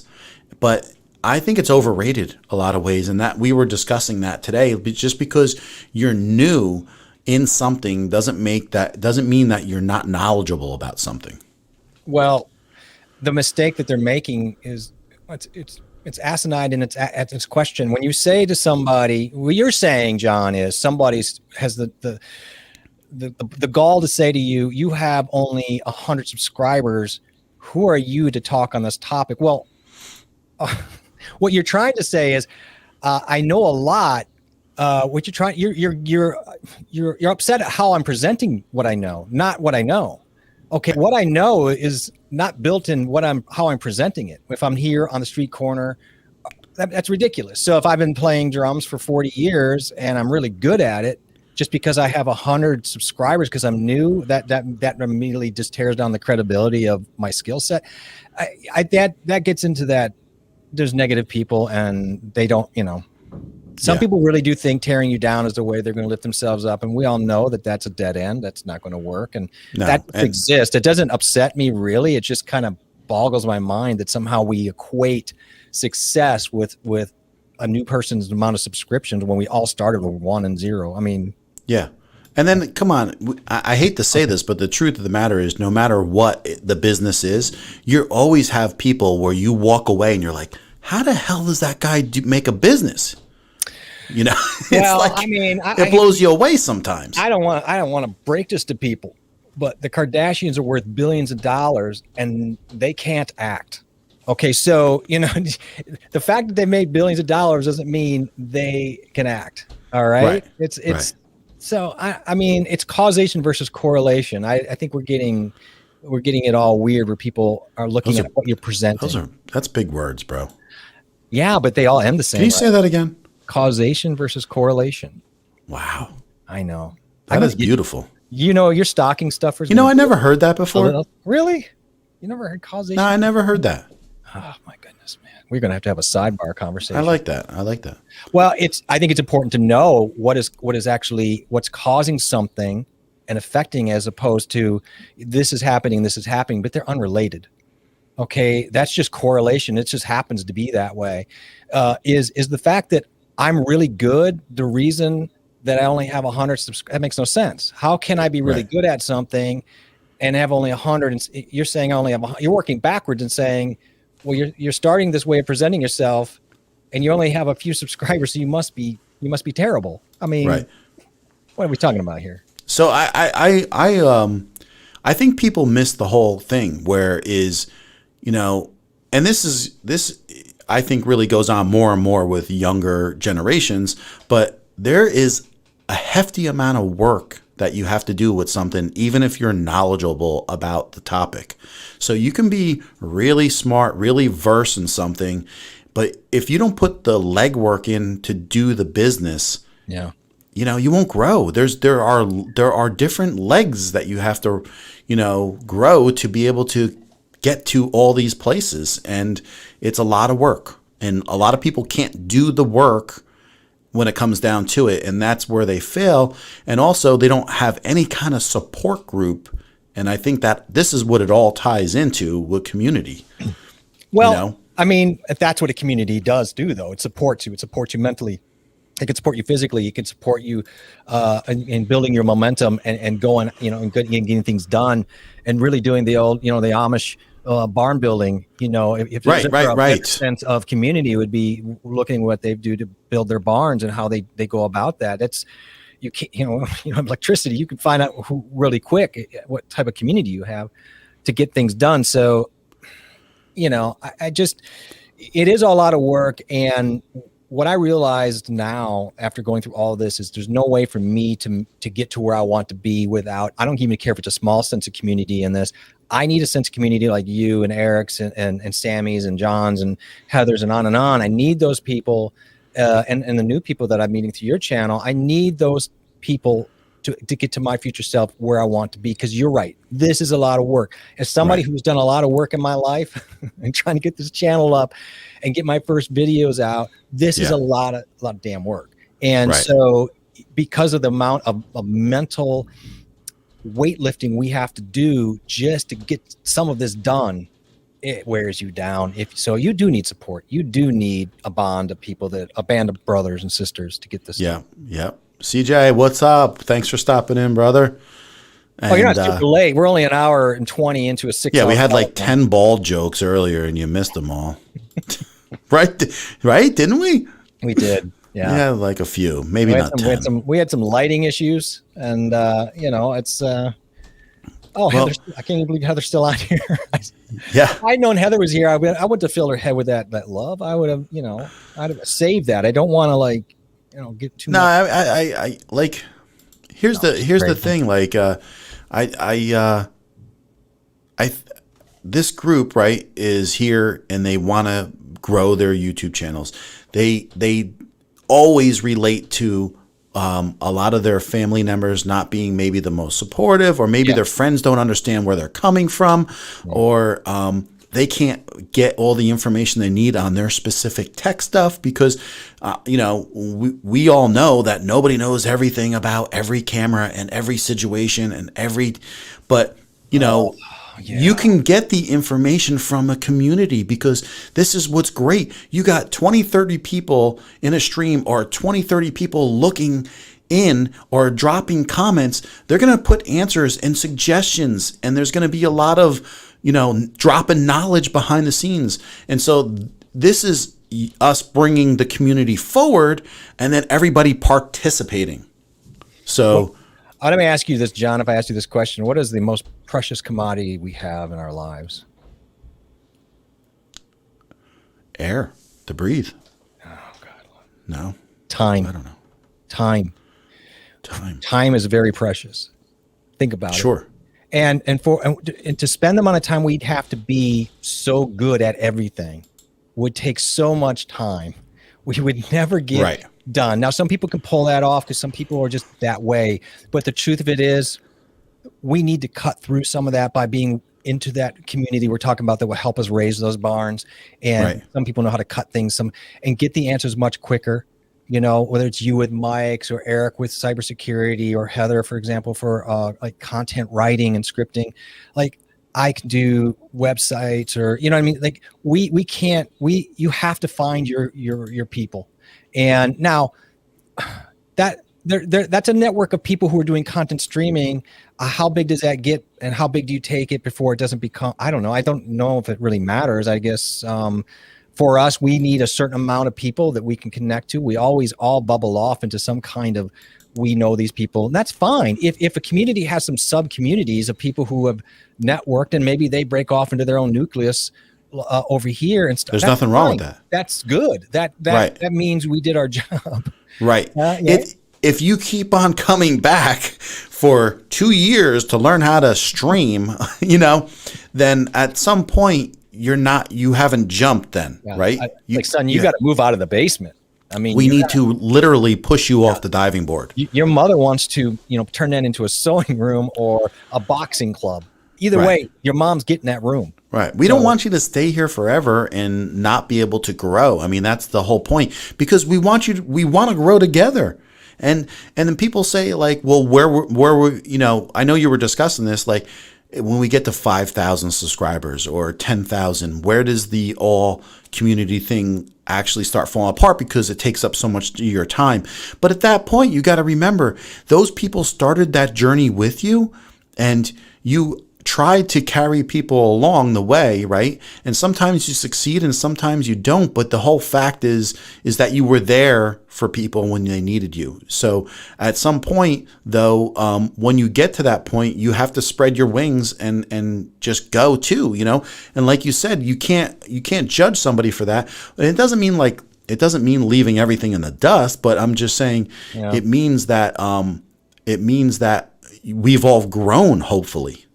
Well, we'd all love to have that problem where we have to treat the way we make our community still feel bonded and validated, important when we get from 5,000 to 100,000 subscribers. We'd want to know, the evolution of the groups. We'd want to know.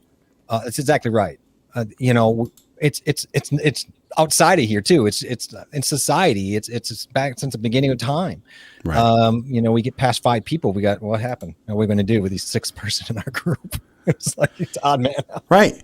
So here you go. It says, I need a bald eagle as a pet. So I don't know exactly what that means, but I'm hoping that it means like just John, eventually. John, what do you mean? What does it mean? A bald eagle's a pet. Gamer, I know, but he's saying, I want a pet that has the bald in it. You can't tie Okay. That's a correlation, God, my friend. it's a bald joke. That's a correlation. It's a bald joke. I got it. Oh my God. These hand holdings on the. I thought it was something like spreading your wings and flying. I thought it was inspirational.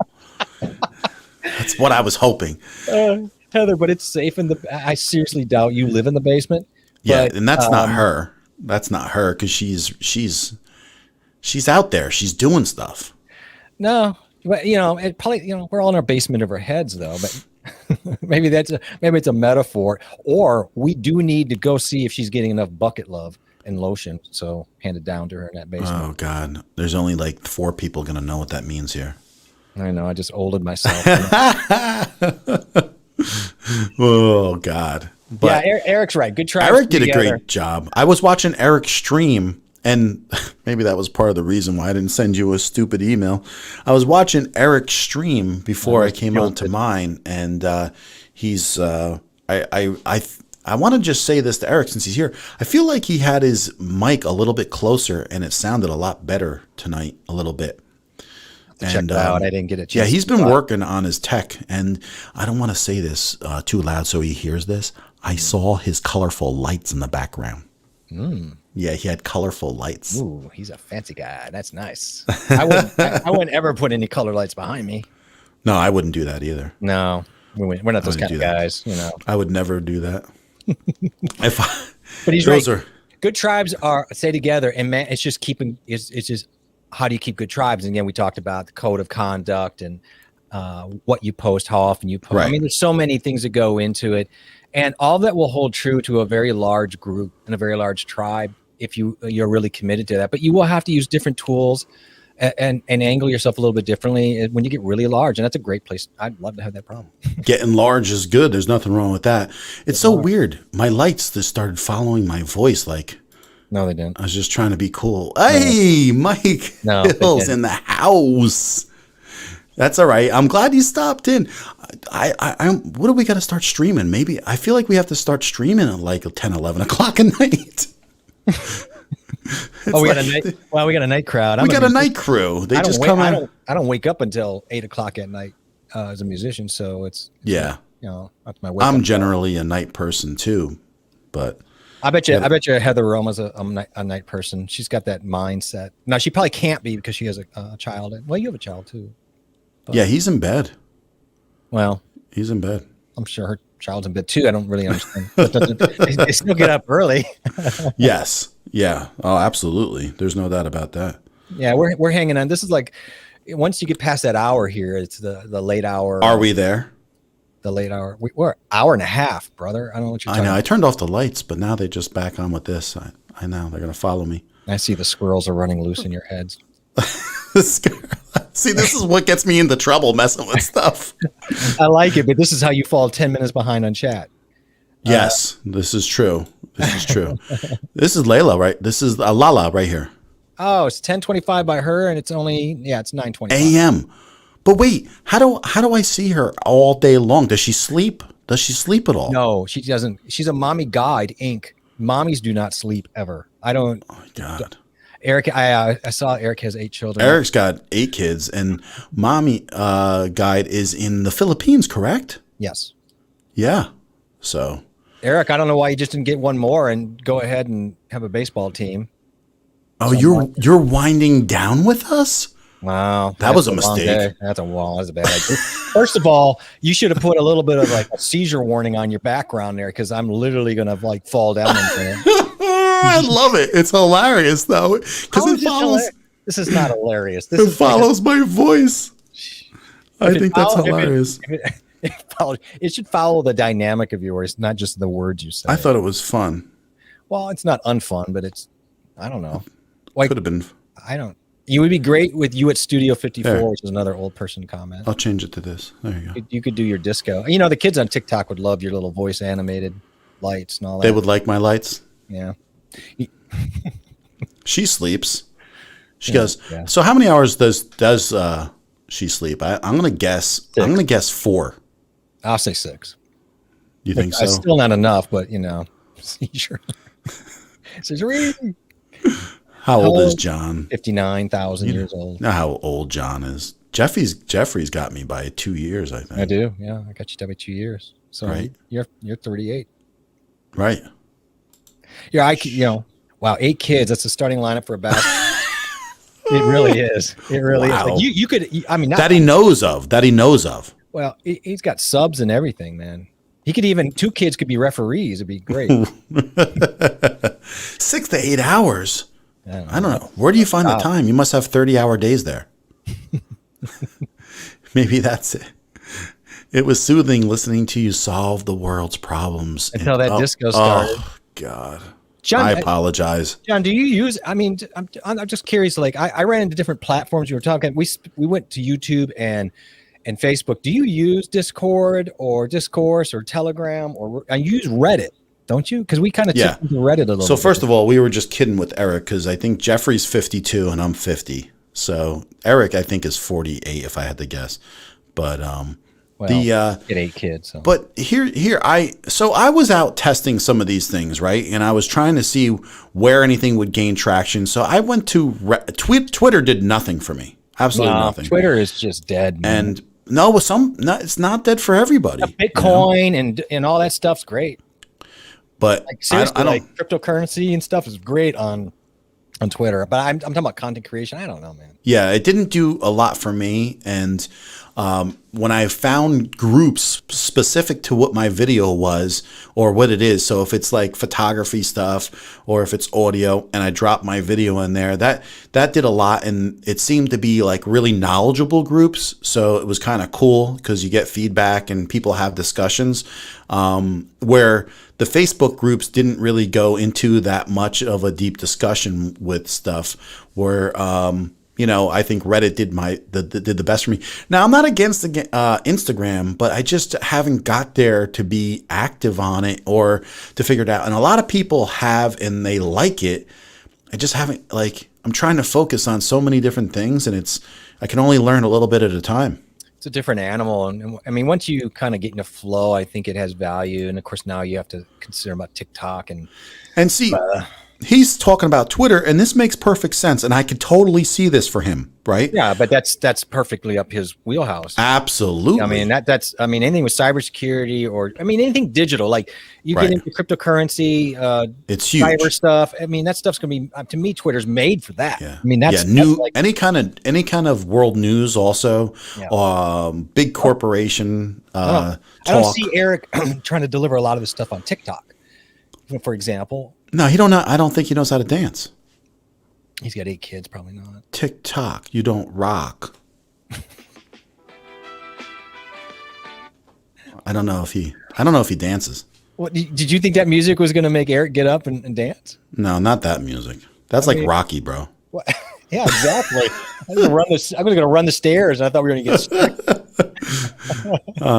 He's still young. He says bald man doesn't age. He's like a fine wine. Yeah, yep.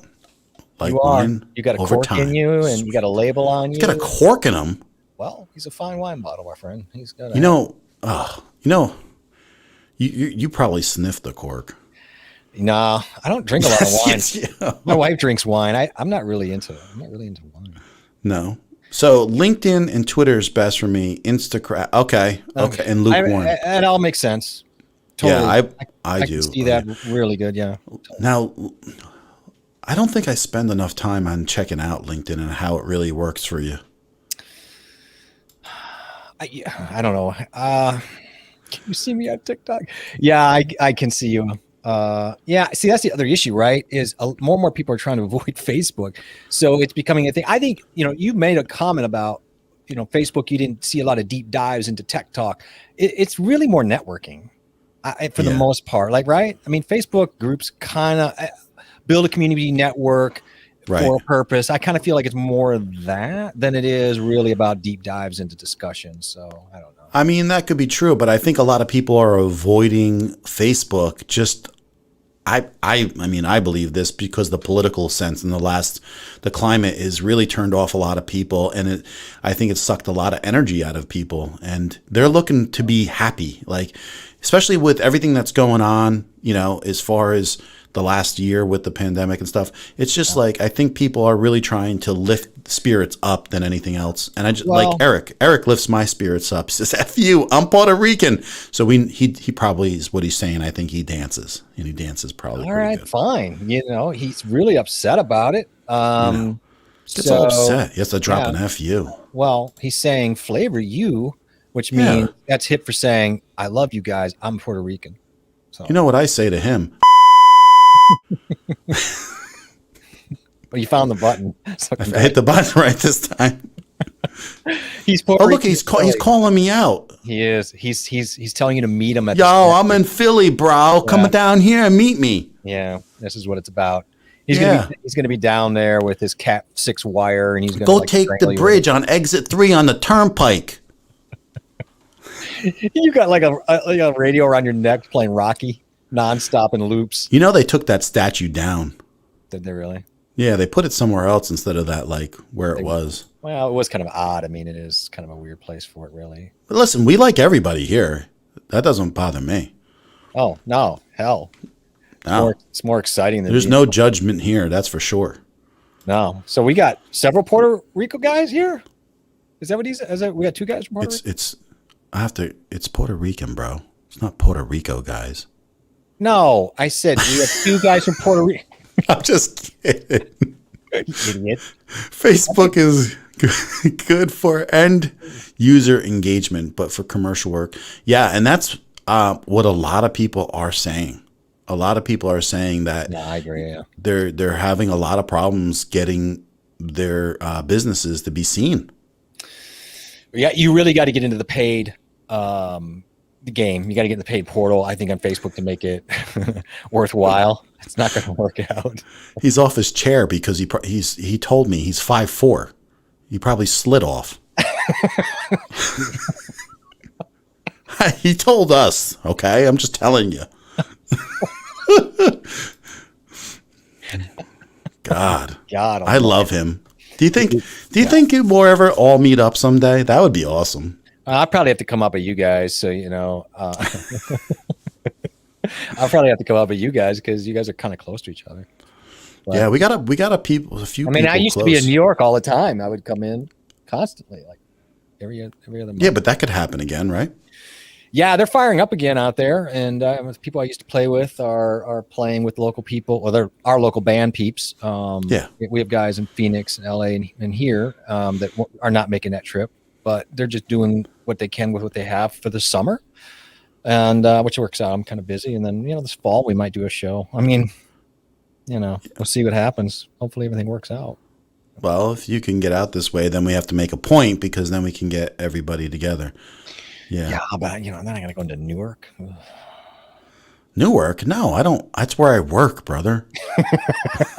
You don't have to go where I work. I'm gonna go. I don't want to go to your house. I just want to go sit where you work. Now everybody's telling their height. We're gonna all tell their height. Is this what we're doing? Oh, now Mint Green. Yeah, Mint Green. How tall are you? Everybody's gonna give their height now. If he says 3'6", I'm gonna roll off this chair. Mint Green? Yeah. No, I'm gonna guess. I'm gonna say he's 5'7". I'm gonna say it before he comes. He's 5'10" or taller. What? Mint Green? He looks 5'10" or taller. Whoa. Well, Jesus. Make sure you hit the like if you're here. Well, let me ask you this. Yeah. How tall are you? I'm 5'10" and a half. I count the half every time, bro. Yeah, I think I'm at 5'11". I think it's on my license. That could mean 7. I'm 5'10" and a half though. But I'm right there, 5'10" and a half, 5'11", so 7'2". He's not 7'2". He's like Shack Attack. He's just guarding the Here's paint. Patrick. He's back. He's so it's so funny. Like, see, how tall are you guys? And then everybody what's your social? Eric, this is a trick question. What's your social? Just social your first cat's name. Right. What's your password? Yeah, cut right to the chase. What's your password? You're 6 foot tall? I told you he was taller than 5'10". He didn't look 6 foot. Look at that. Those eyes tell you right there. I'm taller than 5'10". Yeah. Yeah, he's got.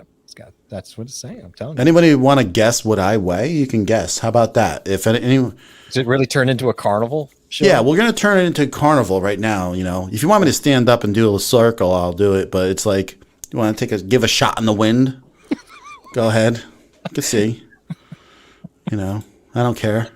This is water, by the way. It's not vodka. Everybody's like, well, what did you guys talk about? And you're like, we did height and we. I thought this was community. I thought we were talking about community. Now we're talking about height. I'm and wondering weight. if Tabitha's finding inspiration on weight testing, guessing. Right. Right. Right. That's about This- right. 242. 242. Why that's an odd number, isn't it? It's not your sub count, so he must be talking about the weight. 242. That's an odd number that he picked that. You know why? Why? Why is that odd? I think it's a pretty good guess. That's I think it's like I think it's just kind of odd because I'll tell you afterwards. I'll give it away. Okay. It's not a bad guess though. Yeah, are you giving away a mic with this guess? What are you giving away? I Come give on. away a broken mic, Okay. Well, it's something. dude. A mic. I'm lucky if I could get someone buy me a coffee. Oh, please. Jesus. Oh my God, you're such a victim. Oh my God. I am. My wife says stand up and do a spin. Do it. Come on. Oh, all right. Come on. How I can't guess until I see. I got my earphones in though. Oh jeez. I'll back up a little. Hold on. Oh jeez. Oh look, right. he's gonna do the. Oh look, he just want Okay. to show off his.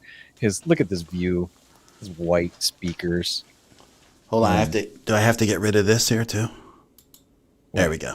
Oh jeez. All right. Yeah. Okay. All right. I think the 242 is a good guess.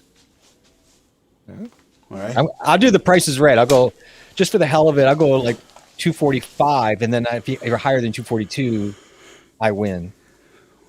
That's not bad. That's not bad. But I feel like some people have been dipping into my Facebook. Oh, you're not putting your weight on your Facebook. I think some people have been dipping into my Facebook a little bit. John, unfortunately, this bald man has to go. Thanks for stopping in. I really appreciate that, CJ. We'll see you Great seeing hopefully you, man. next week. Yeah. Take care, man. Yeah. Thank you. Appreciate that. Don't Okay. So Daniel Rye gave us the inside scoop. All right. So I weigh presently 262. See, Yeah. okay. That's not far off, though. No, 262. it's not far off at all. No. You carried that well, even with a 16 millimeter, Sigma lens distorting. Yeah. No, I don't have a. I have a. I know. I have a 24, bro. 24 to 70. Oh God, he's flexing. So the reason I thought 242 was weird is because that was my weight class for powerlifting when I competed. Oh, okay. So I started out in the 242 pound class, and then I went to 275 Well, after that. Okay. Maybe he did kind of dip into there. Let's take a look. So Mike says he weighs 255, and you seem close. So he has a good idea then. So that's why. How tall are you though, Mike? Yeah, good question. When I get 200 subscribers, I'll get a brand new hair from him. Is it going to be dread? You can get some dreads or something crazy.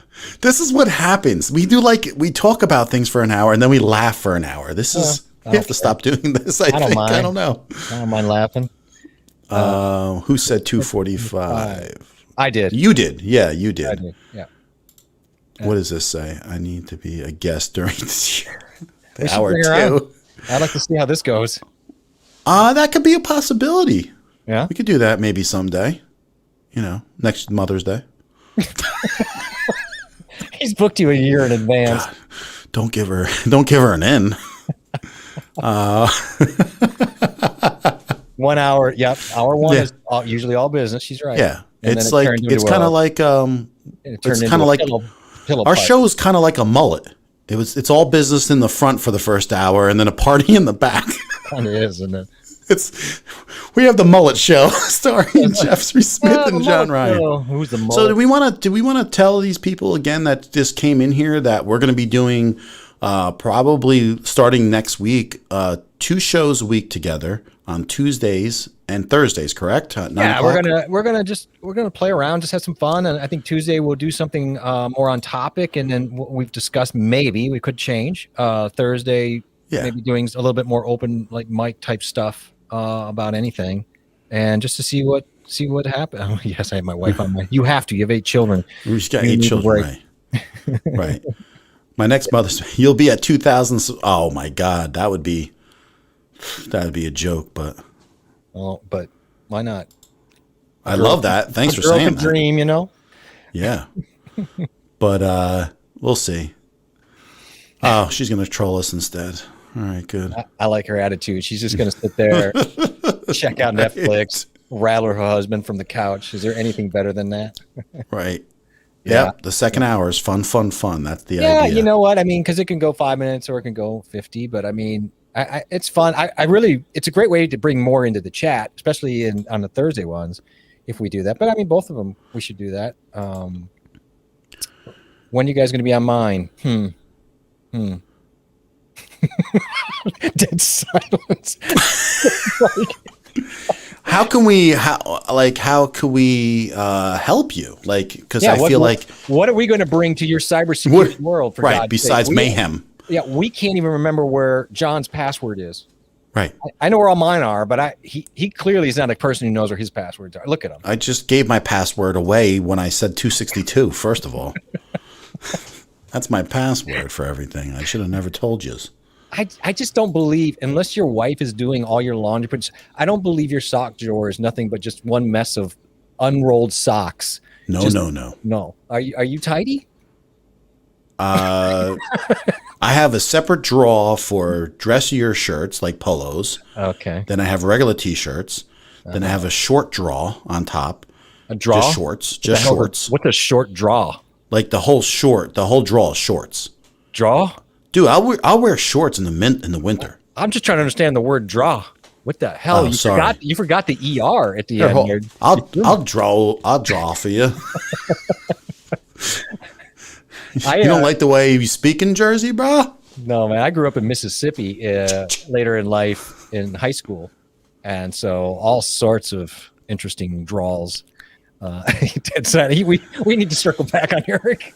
We were being I mean, I'd be absolutely willing to I'd do love anything. to do it. If you think we can add any value to your channel, or maybe you just expose us for the complete lack of understanding rubes that we are. Yeah, that doesn't mean you're tidy. As far as she's concerned, I'm not. Is this going to be like a common thing? She's just going to grill me every show. Oh, she's right though. That does not mean you're tidy. Okay. I'm not horrible. Well, I don't know. You need to take some photos. Whoa! What the heck? Listen, call my agent. What do you want from me? Your agent's on the couch, ripping you up right now with a keyboard. Hey, are you live streaming, Pat? Is he live streaming? I don't know why. Because I'll be on his show. He's making fun of Eric. He's making fun of Eric. I'm like, what are you talking about? He's making. Oh God! Jeez. This is where you're supposed to cover for me. I was, but you were so out left field. I couldn't even cover second base. It's like, what the hell is John? I'm trying to look at the comments and pay attention too. All right. Yeah, we will come on Eric's show. Absolutely, of course. I mean, in the series, I'd love to. We'll find a topic that will work for Eric. Ask him who he says. Water. I don't say water funny. I don't think. Water. Not like these Jersey people or New York does, but I say coffee. It's not coffee. It's coffee. How do you say Washington? Washington. That's pretty good. The draw thing, just what the hell? Sammy's in Jersey. Yeah, it's true. He is. I bet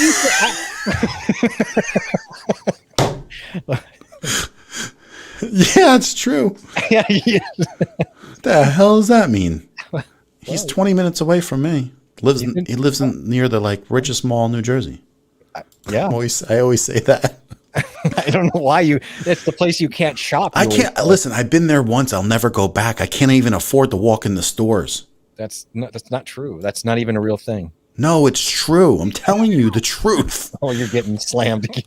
I went there like 10 years ago and I never went back because they were selling like $100,000 cars 10 years ago in the mall or something. I don't even know. Yeah, well, you can walk in there, you just can't buy anything. So who the hell is this? Why don't you have a Blue Yeti? I mean, I'm going to hire Eric to find out who this is, but why don't you have a Blue Yeti? I mean, yeah, well, I got a feeling that I might get some backlash on my last video. Yeah, you probably will. You might be careful. Because the Blue Yeti, listen, it's true. It's true. It is the truth. But anybody who can put a comment that's the same name as their title, I'm loving it. Maryland, Washington. It's crazy that we live so close. I don't know. It's crazy that we don't.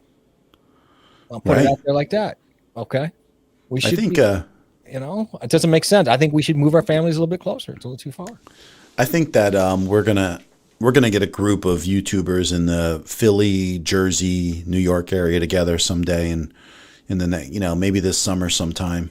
And, wow, I feel so abandoned here. You're too far away. You could stay over if you want, but you're far. I don't think your wife would have friends like me over. So then, that's not true. No, you think? No. No. Well, I mean, she does have you. So, yeah, the Blue Yeti is the best mic. Is back. It's funny. I'm going to go into everybody's videos and streams and find out who's using Blue Yetis in this group. We'll track them down one way or the other. There's Florida in the house. Yeah. I have a lot of friends in Florida, and especially the last couple of years, had a lot more people. My friends moved down there. Yeah, I have a lot of friends that were police officers, so a lot of them moved right down after they retired too. So, yeah, it was a big migration. There's no doubt about it. I like Florida enough, but man, that's the summer humidity. Summer. Well, half the year.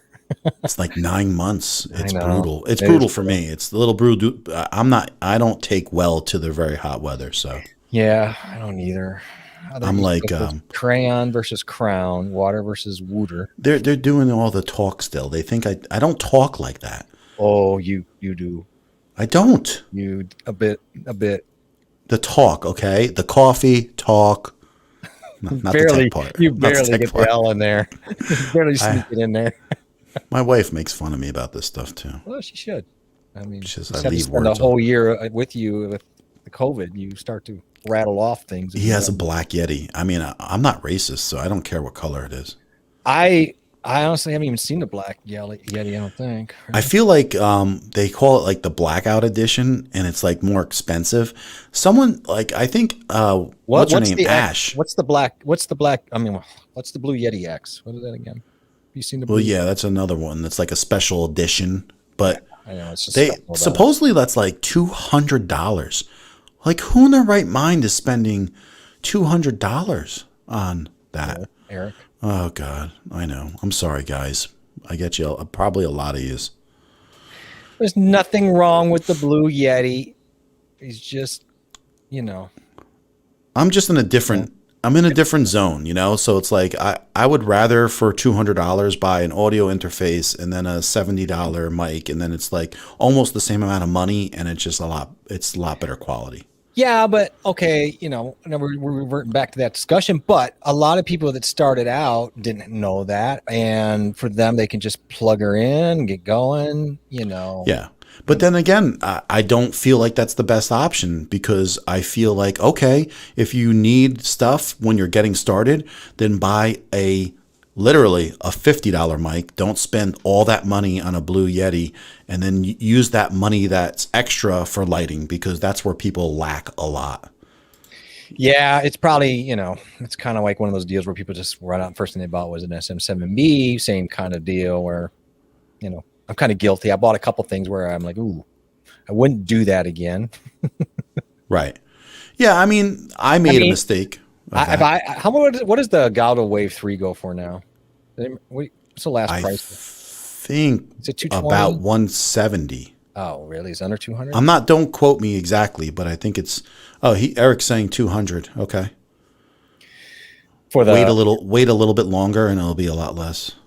Yeah, but I mean, the one thing that the Wave, if you're gonna go USB, I think the Elgato Wave 3 is the way to go. Yeah, but you're in the same situation. I mean, you're spending $200.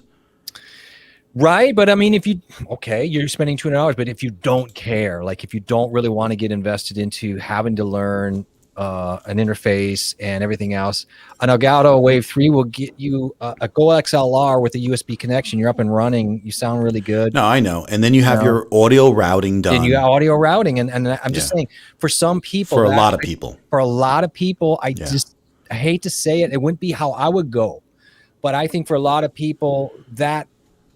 Like if I could take people who got the Blue Yeti, I'd love to just say, but a lot of them got it before the Wave 3 really kind of came out. You know, the original Wave was okay and it didn't really have greatest software, but the Wave 3 is I think really a great way for that type of setup. I would have to agree with you because at least also I kind of feel like you can grow with that.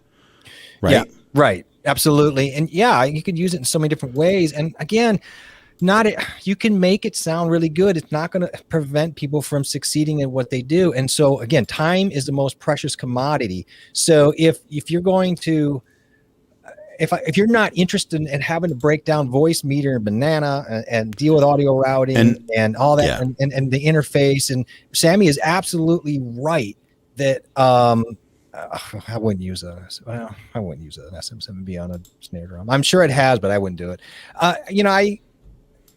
It doesn't make any sense. You know what I mean? I would absolutely use, if you're not going to go interface, then I say that right now that would be the way to go.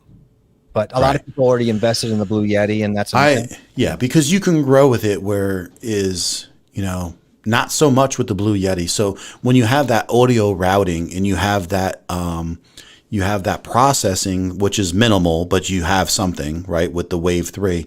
I guess it's not bad. I mean, right. I guess in the whole grand scheme of things, I would absolutely rather spend $200 on that setup, the Wave 3, versus getting a blackout edition of a Blue Yeti for $200. That's a no-brainer. It buys you more than the $200 Yeti would, if you're really being honest with you.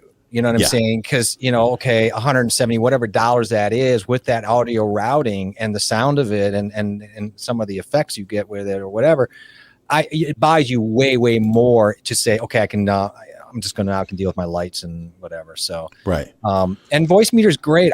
I love Voicemeeter, but the disconnect and trying to integrate that with Stream Decks or other types of user interfaces, again, that thing's free for the most part, except for the A/B add-ons, right?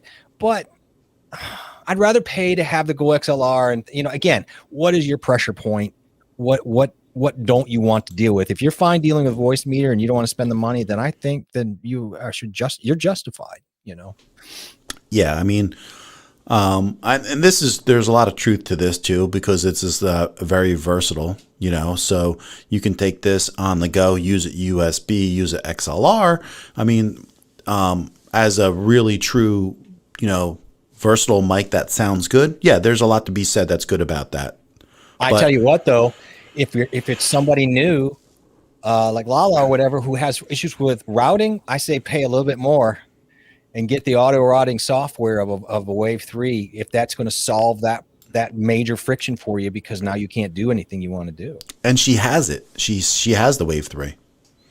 I know she does. But and I know she's also been having some issues too. Right. I got to talk to her about that, or we have talked a little bit, and I want to get her going on that, because it's too bad. And he's exactly right. There's some funny things. You see people talking on the wrong side of the Yeti, or they're just at the wrong angle on the Yeti. I've seen it. Like, oh my God, no wonder it sounds terrible.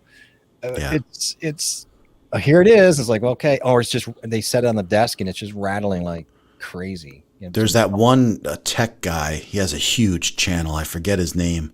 He went and got a whole XLR system last year. I wish I could remember his name right now. And he was speaking into I think he got I forget what mic, but he was speaking into the wrong side, and he's like, I don't know, this mic does not sound good. And so he's got like literally like, I want to say he probably has like 500,000 subscribers. So here he is like saying that this mic sounds like garbage, and then everybody busted him for like 6 months that stick to your computer stuff and don't worry about the audio stuff. Well, I mean, he learned something. So my next version is adjustable desk. I wish I did that too. Yeah, a lot of people did. I built my desk, but I can see the value in an adjustable desk for sure. I built mine too. This is I have a top from Home Depot. Yeah, the cutting board. Yeah, we're the same that. Yeah, solid wood pipes. I'm buying the push-in the wheels for it, the expandable wheels things, because I can't move this thing around easy. We need to schedule a mic. We always go to mics. It's so easy to go to mics. People love talking about it. So yes, it's a big deal for people. I mean, I get it. So I think you're having problems, probably because it's just you're really working with really two new systems, and there could be some integration problems. And the Wave 3 also, it's pretty darn new too. So. Well, she's not. Well, I don't know what system she's using it with now. She's talking about getting an M1, but I think she uses it with a Mac, and a lot of times I hate to say it, but it is true. Is a lot of the drivers are like thrown together for Macs, and then because here's the thing: everybody makes everything for PC, because PC sells more, and so they push it. And maybe that tide's changed. Has that tide changed now? I don't think so, right? Mm-mm.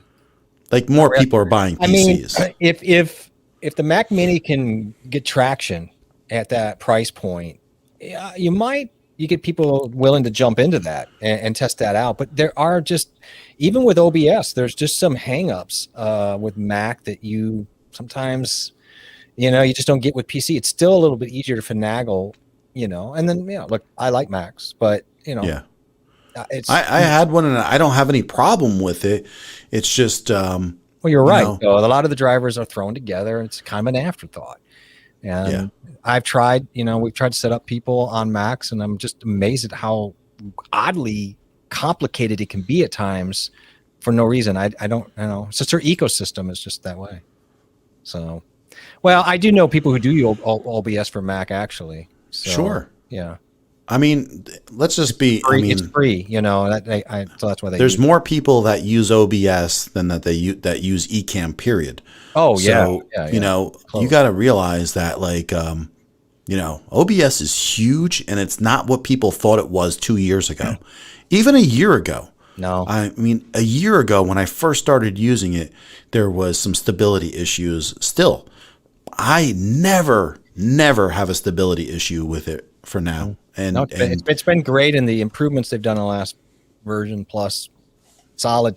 The 27 is really nice. I don't know. I mean, I love Ecamm, but take care, Eric. Oh my God, jeez, always something with those guys, man. There's a lot going on right now with the cybersecurity and gas and everything. How's your gas prices out there, by the way? Mine haven't changed really yet. And Sammy's like 15,000 people use Ecamm. I bet you probably 15 million use OBS. The gamers are not using Ecamm; they're using OBS, for example. Yeah, and that's a huge Twitch. I would say if you go to Twitch, you're going to see about 99 or 99 are using OBS. Yeah. So it just, I like Ecamm. It's not a knock on Ecamm at all. If I had a Mac, I probably would consider really using it.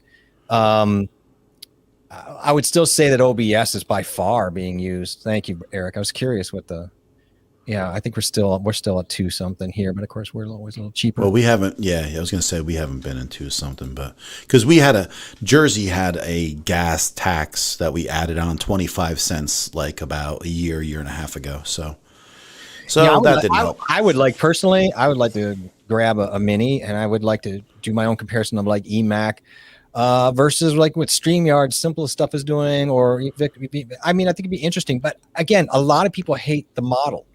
Okay, so a lot of people don't like the monthly model stuff. No, I am not a fan of that. So you're going to have OBS and even vMix. Like I will consider vMix over Ecamm. Again, mostly because I can't use Ecamm. But I like not being in that model if I can not be in that model. But the beauty is there's something for everybody. You know what I mean? Yeah, vMix is much more powerful, but then that means more learning curve. You're right. So your time, time is the most precious commodity. So you're going to have to put the time in to learn that tool a little bit more than Emacs will. If you have that time and that desire, that's and here comes I think you and I were talking today, right? Here's two things that we stumbled on in this discussion, and it's crazy. Oh God, we just go on for hours with this stuff. But here's the thing. We were talking about a StreamYard today, right? And I want one, you want one.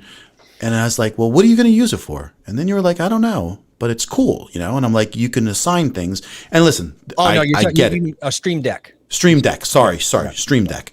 And I was like, I get it. There's a million things to make our jobs easier here, right? You push one button and it takes care of several things all at once, right? You can multitask that to happen in one, change your scene, change all this. I get it. But at this point right now, with going through StreamYard, there's not a lot that I have to worry about overall. But the thing is that's why I think I would mind going with a 15 button one, and I don't think I would outgrow that for a couple years.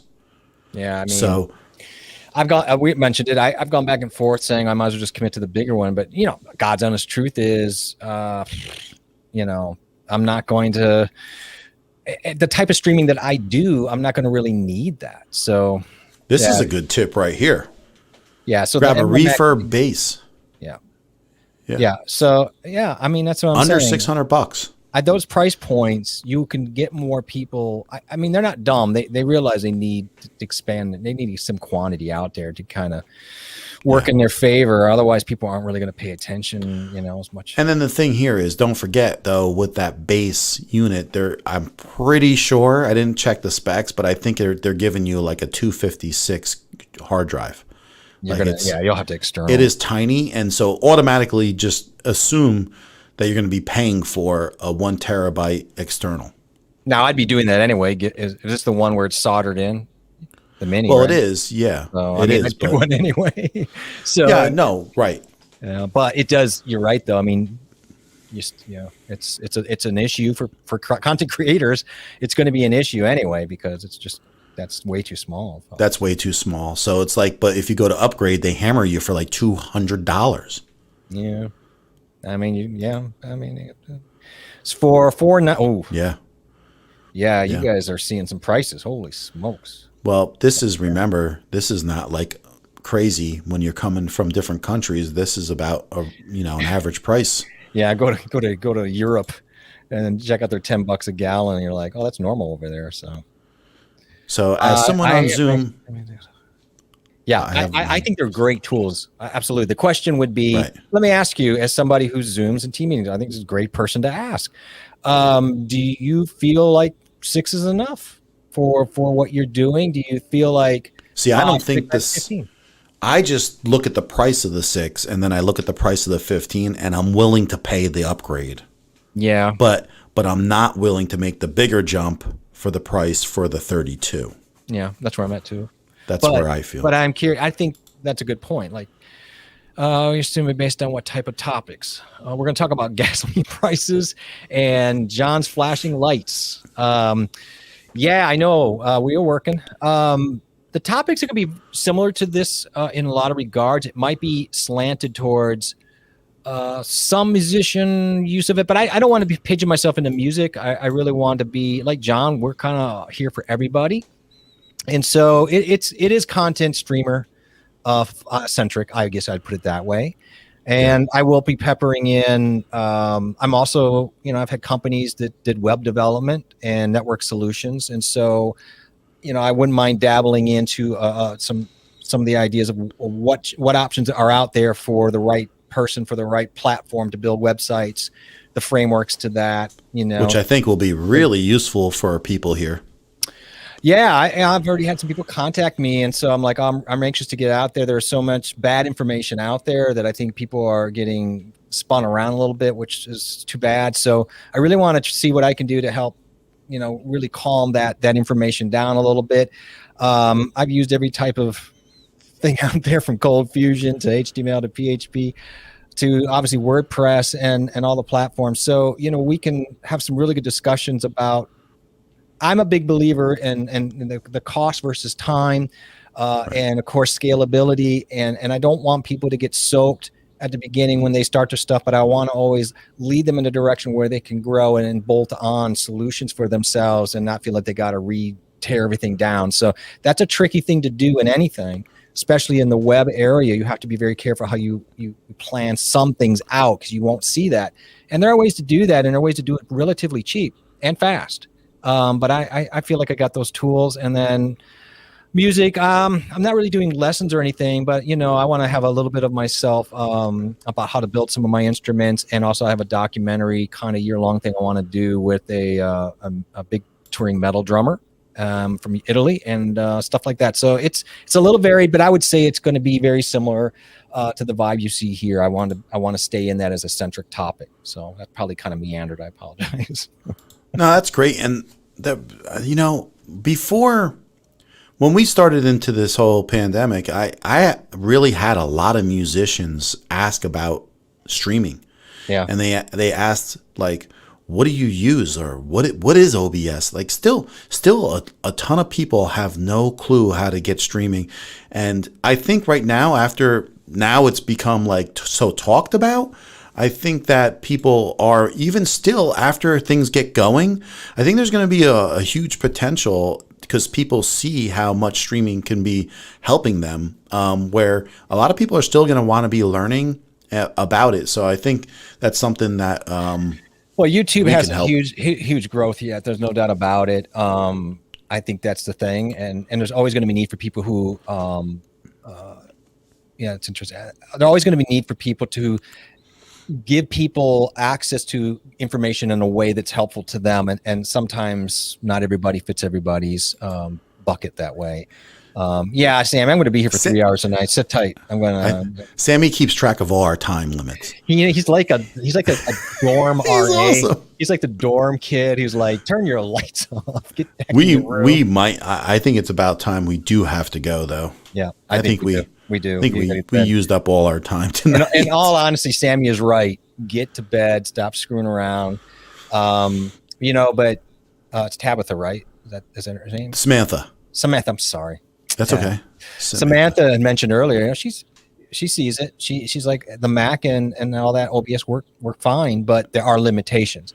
They're not going to keep you from doing the job, but there are just some quirks to it. You got to do a little more workaround than you would, and that's why some people go to eMac. Right, and that's why it's free. It's free until it doesn't work for you anymore, right? So if you can get started and you can use it, and that's what I want to do, because I look at some of these big YouTubers and they have 100,000 subscribers, and they're using OBS, and so you can grow into this, and there's so many things you can do with it. I don't believe OBS is the only point where OBS becomes, I think, limited is if you really start bringing in physically a lot of people, or try to do some things in a remote way.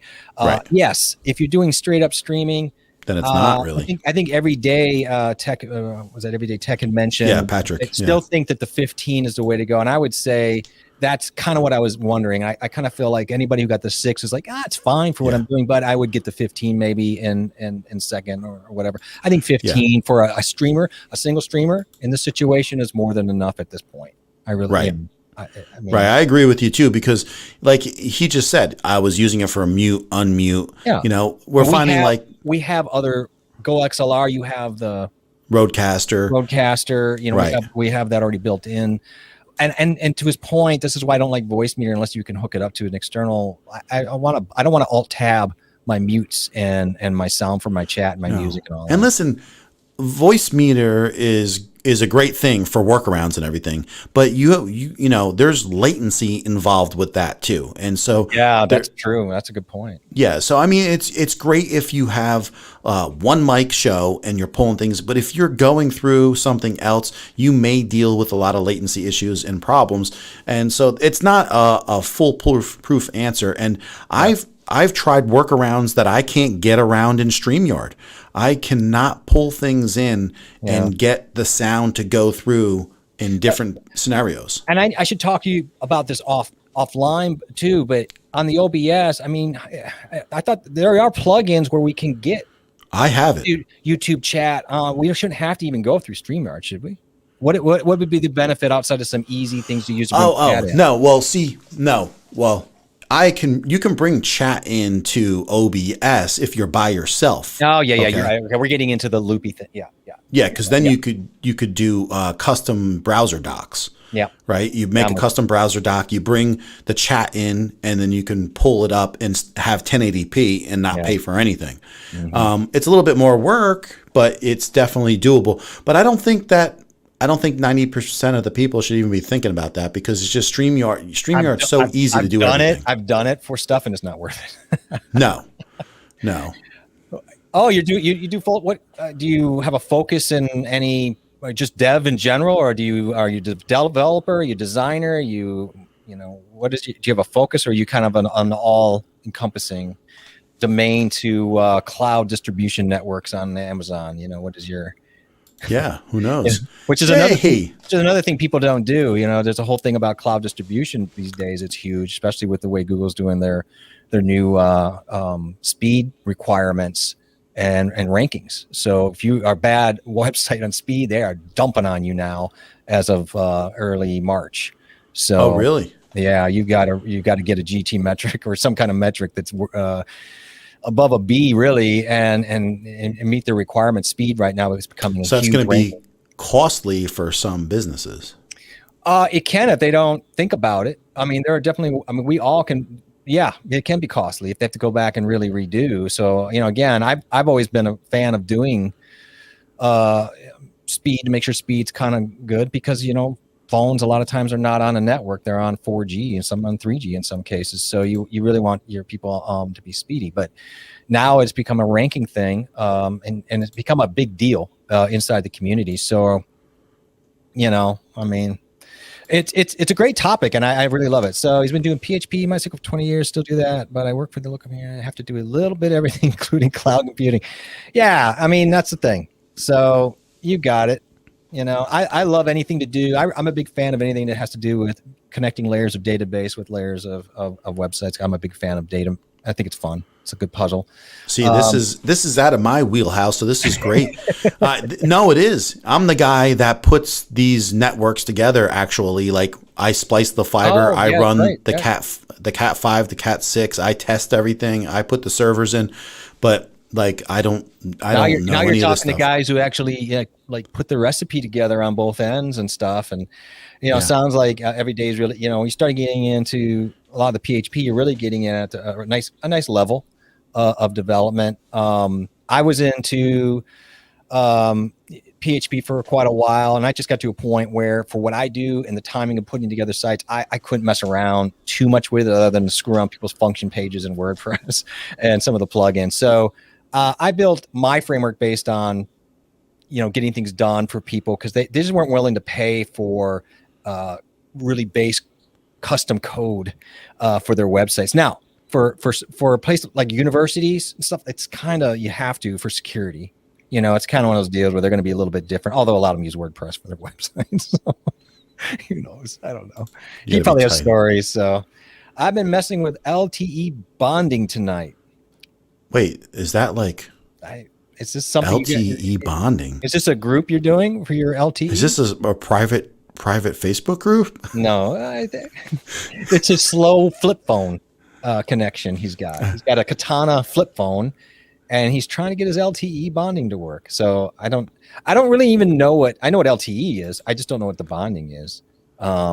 Did you make enemies with your LTE, and so now you're like trying to make up for it and have like a? Right. I don't know what he's done. I kind of want to know. He's got to move closer to LTE. Oh, you think he's out of the LTE range? I don't know. It says LTE bonding, multiple cellular connections into one. Is this code word? Is this code? No, it's just. Is this secret code? I see. This is a little out of my range. So multiple cellular connections into one. Now, why? Who? Okay, this is not the lotion. Is this a personal thing, or is this for a business? Like, what? Why would you do this every day? Like, Like, I need to know. We're going off the edge, bro. I know, but I got to know. I said I wanted to learn something Let's every hear time it. I do this. So, I want to learn what this. I have a job that needs streaming where there isn't any internet. Ah, okay. So you're doing that to what, increase bandwidth? You're putting multiple together. No, they don't have any bandwidth, so he's trying to bring I know. LTE in over probably Verizon or. Yeah, but he's bringing multiples, and I'm assuming multiples to juice it up. Like, so one band of LTE, Right. and then he gets another and another. So is that bonding? Is that like a superpower bond? That's what I'm saying. Like, is that Okay. if it's made up of multiples? Yeah, it usually is made up of multiple. I mean, some of these guys are probably like, God, these guys are like chipmunks. They don't even know what LTE bonding is. So I'm combining AT&T with Verizon. With Verizon, right. Well, first of all, I'm sorry on both ends, but that's got to be a nightmare. AT&T is. And then how are you streaming from the destination then? Are you going wireless? Are you going SDI? So my question would be, you have a unit that would take in an LTE band, I'm guessing multiple, and then you find a way to This bring is exactly what we were talking about, Jeff, today, which was, remember I was talking about the Holly Lark 400? Mm-hmm. That's LTE streaming, wireless. Oh, okay. Well, you would Remember we were talking about that unit Yeah, goes 400 feet? Yeah. Well, I mean, you need some pretty good bandwidth to get that out, right? So the chat delay is real. No, we might be having a delay on that side. That's definitely. You have to increase bandwidth. It sends bits down multiple connections and recombines. Okay, now I get it, and that's actually really cool. Well, I want Brian to be my friend because someday I may need to know how to do this, and so we get another resource. Yeah, but when he comes, where he brings it in to the building, okay, and has this occur, then how is he streaming out from there? Is he just staying in a stationary room and streaming, or does he have to actually like wirelessly stream throughout the building or anything like that? That's what I would be curious to know. You know what I'm saying? Like, is he bringing an LTE signal in, and then is he just using it right there, or are they bringing it in and then going wireless in his facility? That's what I was be curious to know. I don't know. We're gonna have to bring him on and have a discussion about this. This is a very interesting topic. So LSP, how to do it with Live View. I guess I have to check that out. See what that's about. I didn't know they had that on there. It's kind of cool. I don't know what Live View is. It's how David Foster was doing the in real life streams. All right. So they probably did do a whole nice video on that, because if he's doing it, why wouldn't you make a video for content? So I'll check it out because I think it's very interesting. I don't know that I would use it because where am I going to get multiple bands? I've heard of these, okay, but I don't know exactly what they do. Like I'm not positive, because this is kind of like touches on a little bit what we were talking about, but I have to see with this. I have heard of these things, but I don't, because I think actually a guy that wanted me to do some streaming was talking about this company, the VidIU, and then and they were gonna have streams where people would pay for, so you can go through them, pay into the stream, and then output it. So that's interesting. I'll have to read up on this. I mean, once the Hobbit is possible, I could see that. So okay, reasonable. Okay. Live View Solo is a good alternative. All right. Very. I have to see how capable these things are, because I want to. Because Brian, I was looking at a while ago. This Holly Lark was the name of the company. I think it is 400S, and it was $650. Now it's $550. You can set it up, the wireless system, and it streams over LTE, and you can go 400 feet or more outside. But it's like, it looked really cool to me. I would love to play around with that. Yeah. See, in hour 3, it's all random. Yeah, I know. We gotta go. We gotta go because we're in hour 3 and we're just doing random shit. But we have a 2 7-hour concert this week. Yeah. Okay. Yeah, I saw you were doing some production stuff, I think, on your Facebook a little back. I don't know if that's related, but it's really interesting to see the work you do, Brian. And I'm glad you said something, because I don't know, it's something I'd like to learn more of and bring it out. So, yeah, I have an A10 Mini. Do you? Yeah. What's you guys the know what the hype? hype is? Yeah. What's the hype? I'm the hype, bro. You bringing the hype? I'm bringing the hype. You're bringing all 260 hype? Listen, I'll tell you what, it makes a hell of a lot of sense having an A10 Mini when you pay $100 for a cam link or 120, and I have 4 inputs. You know what I'm saying? So, and I paid $200 for it. Are they quality inputs?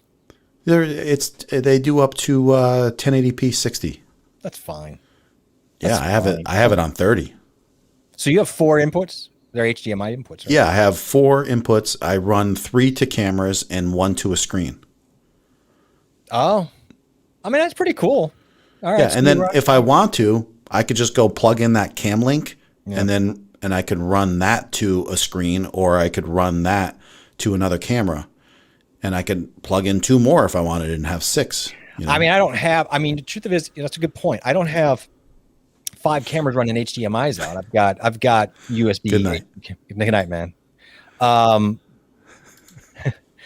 Like you, I don't have all these cameras that I can run into a 4-port mini like that. But you're right. By the time you spend the money for scalability, I paid 200 used. Well, it's 300 new, which still makes sense. It still makes sense. And I might have to sell mine and go get one. Says, okay, I said I was going to go, but the A10 Mini is awesome. All right. So he's another one who likes, I bought the Cam Link because I needed it for a camera, but I'll be honest with you.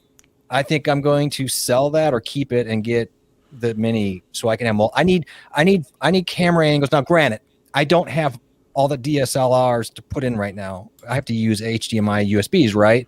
But I'll have to. Thank you, man. Appreciate it, Brian. He was a big help on helping me kind of figure some things out as we go. Nice. But you're right. I could put in other screen sources. Absolutely. And that's actually something that can be very helpful. But I need something to run for hand looks, foot looks, overhead looks. For what this project I'm going to be doing, I'm going to need a lot of angles. So I know they don't do so that's very interesting. I'll have to think about that. Yeah, and don't forget, I mean, you can get an A10 Mini and then wait for one to come on, to go on like Facebook or something, and then you plug one of the inputs into the A10 Mini, and then you got another 4. Wow, that's pretty nice. Yeah, well, it's just. It wasn't on my thing. I had a camera. I needed to get it in. I didn't look at it. And so I just, I got a Cam Link. I didn't spend the time. I should have just gotten the A10 Mini when I had I saw it, but I didn't really put much time because I didn't. Again, this gets back to I didn't have certain information at the front end that would have been very helpful. And this is a good way to get that information out. We're talking about scalability versus what I can afford to pay. Yeah. But I think I would have paid the extra money. I like most things that I have on my desk, right, which are big money, I ended up getting them used and got really good prices. Yeah. But I wasn't ready to spend the money even for the used prices, but I can't pass it up. You know what I mean? Yeah. And then the ATEM goes bad or something happens. I have a Cam Link, and then I got a $15 Cam Link in the draw. Now I have 2 cameras available like that. In the jaw. In the drawer. Jaw. In the jaw. Good Lord almighty, jaw. And this is what a lot of people are waiting for, but I absolutely have no need for it. I tell you right now, I get a lot of people. Now this is in 720p right here, because we're streaming StreamYard. Yeah. But when I do my videos, or if I'm on OBS and I stream at 1080p, I get a lot of people asking me if it's 4K. Yeah, I mean, I know Brian's really into. He has the equipment to really probably make that 4K happen and do some things that getting that raw footage out there on a filmographer level, someone who's more of a pro, I think totally makes sense. Absolutely. For the average person, though, they're not going to use it, right? A lot of people are waiting for that. A lot of people are actually waiting for the ATEM to do 4K, and that's going to be $550 starting probably. Oh yeah, but wouldn't it be worth it? Yeah, I mean, is it? You just said you wouldn't get one. I don't need one, but I'm just saying for someone that does, it would be worth it. If you need it, then I just don't know. I don't know what. I know Sammy. He streams in 4K, but he streams in 4K. I know he does, but I don't think he's getting 4K results because I don't. All he's doing is eating bandwidth up. Yeah, that's the only thing, Sammy. Like, I get you, but it's not accepting 4K output on Right. the other end, right? So you're just eating. Right. Now, whatever, the bandwidth is the bandwidth for him at his house, so it's not going to really matter. You know? Yeah, well, I stream 1080p out to where we are right now. 720. Yeah. And So Facebook's the same. Fine. You know, it's not hurting him, right? So I mean, if his mom couldn't watch Netflix because he was streaming at 4K. Me personally, it's not my thing because along with other things, if you want, to record this also, okay, your mic is, I don't know what you did. Are you just pulling the plug on the show? Is that what you're doing? My but there he is. But let me see here. What is he doing? I think we got to end the show anyway, guys. Don't we? Don't we have to end the show?